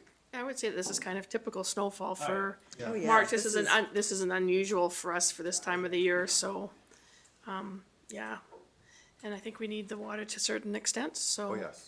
Oh, yes. And, counselors, did you have anything that you felt that you needed to report tonight, or are you good with, waiting for another one? I waited the last time. Okay, so we're going I- with, Counselor Payne. But can I do, And how do then we, Counselor Panero, if you've got something. how do we do the correspondence package? Where do we talk about that, or do I email about it, or The correspondence package, that we got, that I went through? and had right, some is going to questions be, upon? so in regards to how we're gonna deal with the correspondence packages, they are gonna be part of the regular meeting. So you're just gonna have to so if there's ones that you wanna go back to at some point, we could look at that. But what we're gonna try to do, with staff is to try to get that put into the package that will come out for the regular meeting. Okay, And because it we will just be in got it there this with. week, so I thought it was for Yeah, this. no. Okay, so next time. Because we hadn't worked it out, I hadn't had a chance to meet with the corporate move it officer forward. about how we got it into the agenda. So, and that will be in there, in with reports and the sort of business stats and the financial accounts that'll be in correspondence. And if you wish to pull, because we kind of do that like as a consent agenda when we pass all those items together. If you wish to pull one, you'll just indicate that you are pulling a particular piece of that correspondence, and we will discuss it as necessary, and that's how that'll be, and we're gonna try to utilize that. We've not had that before, so again, this is something new that we're adding in, I'm and good it with will new. be on a business meeting day, business meeting. Okay. Bad English. And then the other thing I'm trying to understand is in some of the meeting minutes that we passed, it referred me back to the group from Perrier Road that came in. And I know there was an email, but is there any further report on what's happening for those citizens who are starting to feel landlocked at Perrier Road? When would that be the time to pursue that one? It just sort of, Ask for an update, is that what you mean? yeah, like I saw it when I was reading the minutes and I went, oh, we haven't heard what's happening with that, so I'm trying to understand. Does it come out in the normal course of things, or should I ask specifically about it? For that piece in particular, I believe when they did come to public participation, the city manager let council know and the public that it had been brought to staff's attention, their particular issue, and that once we had dealt with it, we would bring something back to you. Okay, that's, as I say, I just read the minutes and I just wondered where we were. And from where I sit, I just saw the Director of Planning and Climate Action make a note in his journal. So, again, that will no doubt come back, but we haven't forgotten the Perrier Road linkage. I didn't think it was forgotten. I know there's lots going on. I just, for my own, Yeah. you know. Oh, no, You for know, sure. people are stopping you on the street, right? And it's like, did you forget about us? And I'm like, no. We have met with the group. I haven't, but I will verify with my colleague in regards to the next steps. But there's some movements and there's various stakeholders there. But Okay, yeah, so when you got it going on, you're gonna let us know. Yes. Perfect, thanks. I do have a report now. Okay. Does anybody else need airtime before I'll launch? I'll go fast. I respect the time, but I skipped some of these things yesterday, or last time. I think they're relevant. On February the 8th, Jamie Jones came to the ENCO, the Nelson Committee on Homelessness meeting, and she did talk about that project that Did she present to council already? Yeah, so she did talk to that group about it, asking questions that they wanted to have included in that study around bridging rural homelessness, and the group was very excited about it.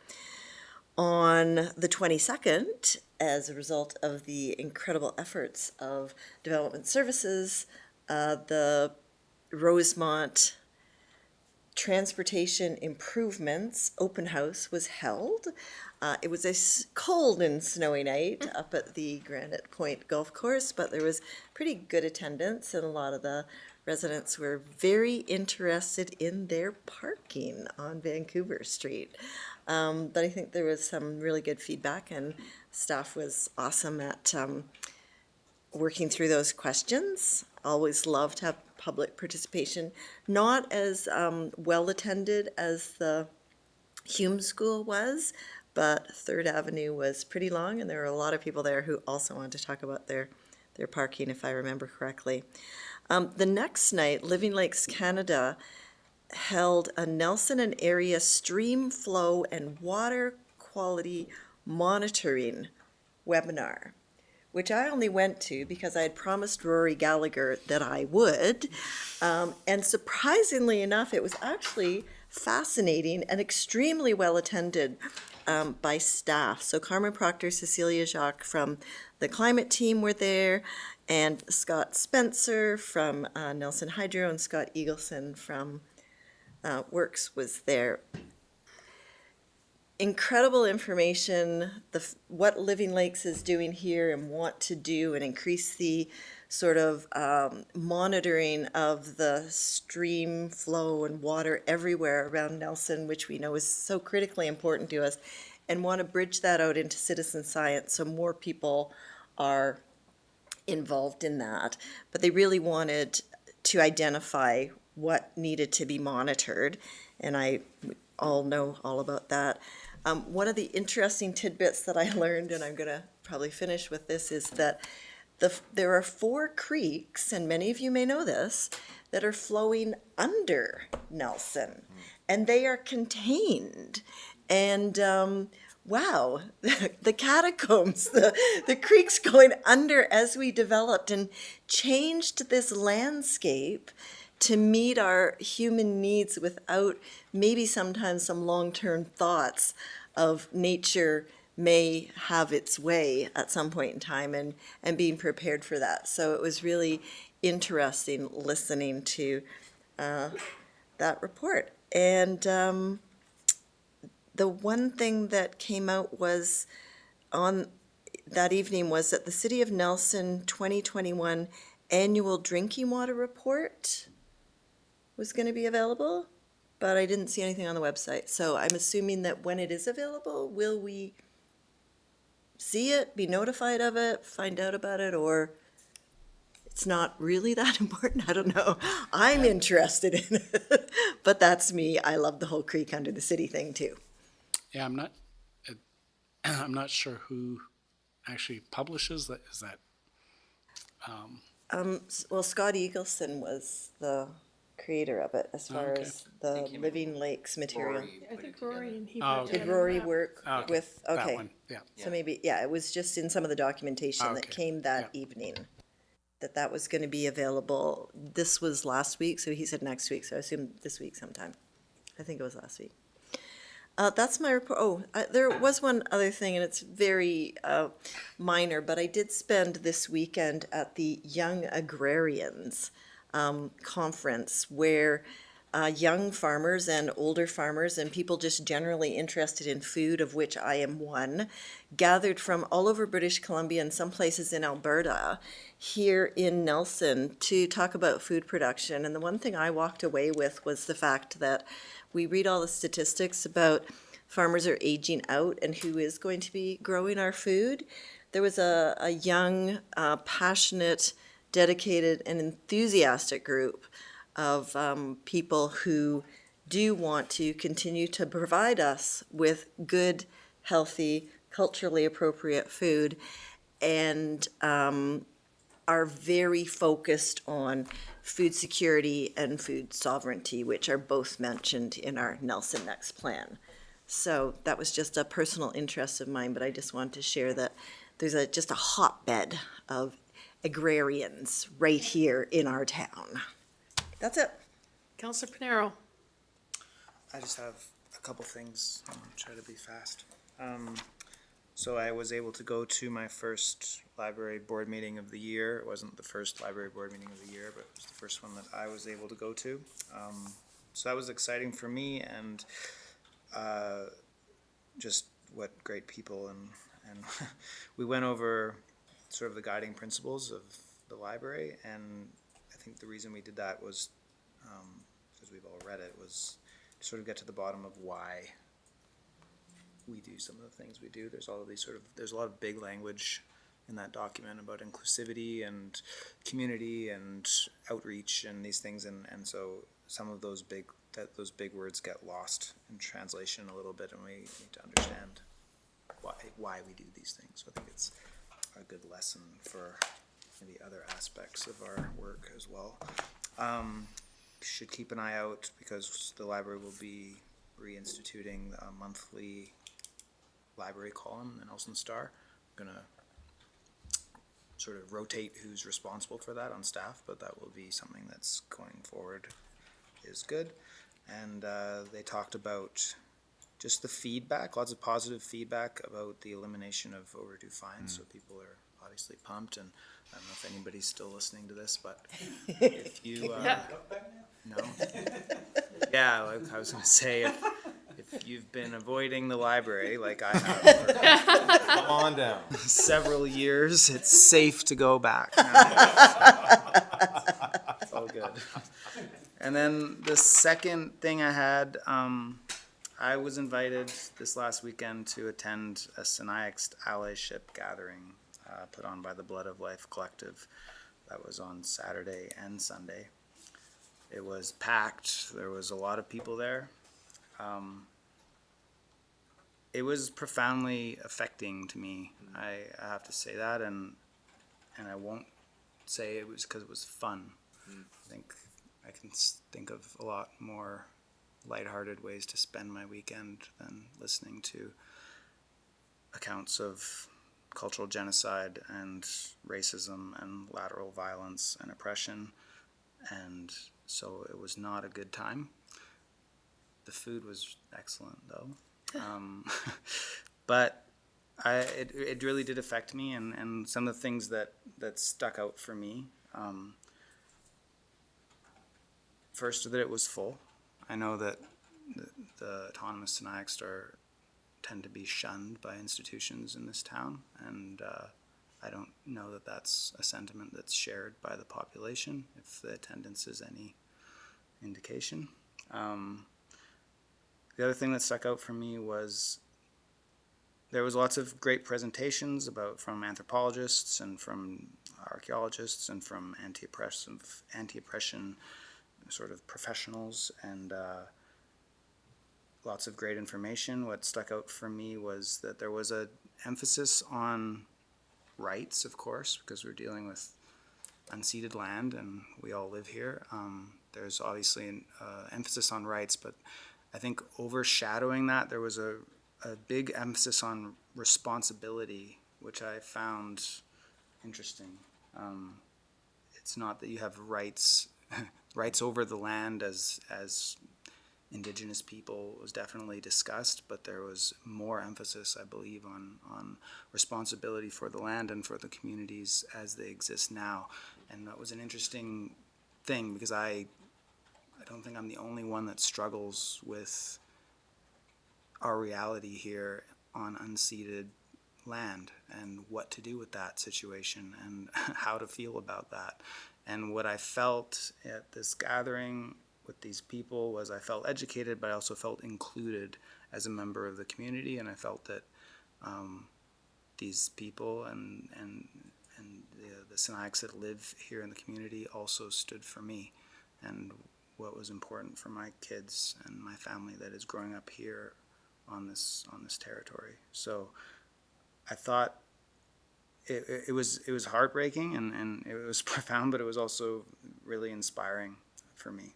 And it made me I'm in a new role in my life, and many of us are stepping into this for the first time, or this isn't, our full-time gig, obviously, and so I just want to make sure in the future, it's not an easy thing, but I'm going to strive to make sure to ask myself whether, in situations that are varied, whether I'm standing for justice or not.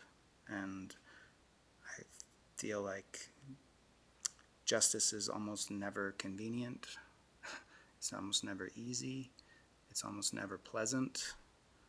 And yet it's very important. And what impressed me was just the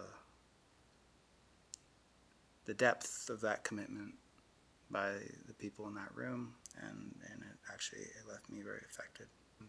So I wanted to pass that on, and if anybody else is curious, there's lots of educational material out there. The Blood of Life Collective they're very willing to do outreach in the community. It's bloodoflifecollective.org. There's also books. There's Not Extinct, which is available in the library and at Outer Books, I believe. And there's a movie coming out as well. So I know there's many aspects to this story and to the reality of the situation, but I urge everybody listening to engage, because it's quite powerful. Thank you. Thanks, Jesse. Thanks, Jesse. Thank you. Thank you, Councillor Pinero. Councillors Woodward or Councillor Tate? I'm good. You good? Well, on a last note, I just want to recognize, I've been busy doing a lot. I don't even want to talk about what I've been doing, but I just want to note and congratulate Nelson Cares and the organizers of the coldest night of the year. They set a target of $65,000. As of today, they have got well over $93,000 that they've been able to raise. Amazing. So that's great for the community. That's an important program, the Ready to Home program that Nelson Cares runs to help those who have been less fortunate and been on the street come back in and learn those skills, some of which are financial literacy that we heard of here in terms of lifting people from poverty. And so it's a great program. And the other thing I'd like to note is on Jasmine Lowther, who last month we made the Sports Ambassador of the Year. And I'm pretty sure we all saw the article in the paper or saw it on our Facebook's page, but she came second in a 128 kilometer. I've got to figure out, when you run from Nelson, where do you run to get 128 kilometers? Serious or trailing back? So that we have an idea, it's always 128 kilometers, what does that entail? So we need to kind of visualize that in our minds. Second in Spain. So congratulations to our sports ambassador. So that's it. So seeing no other business for tonight, and there was no late items, may I ask for a motion to adjourn? It's been moved by Councillor Woodward, seconded by Councillor Pinero. All those in favor, those opposed, and that motion carries. Good night, everybody, and thank you for joining us tonight for our cow meeting.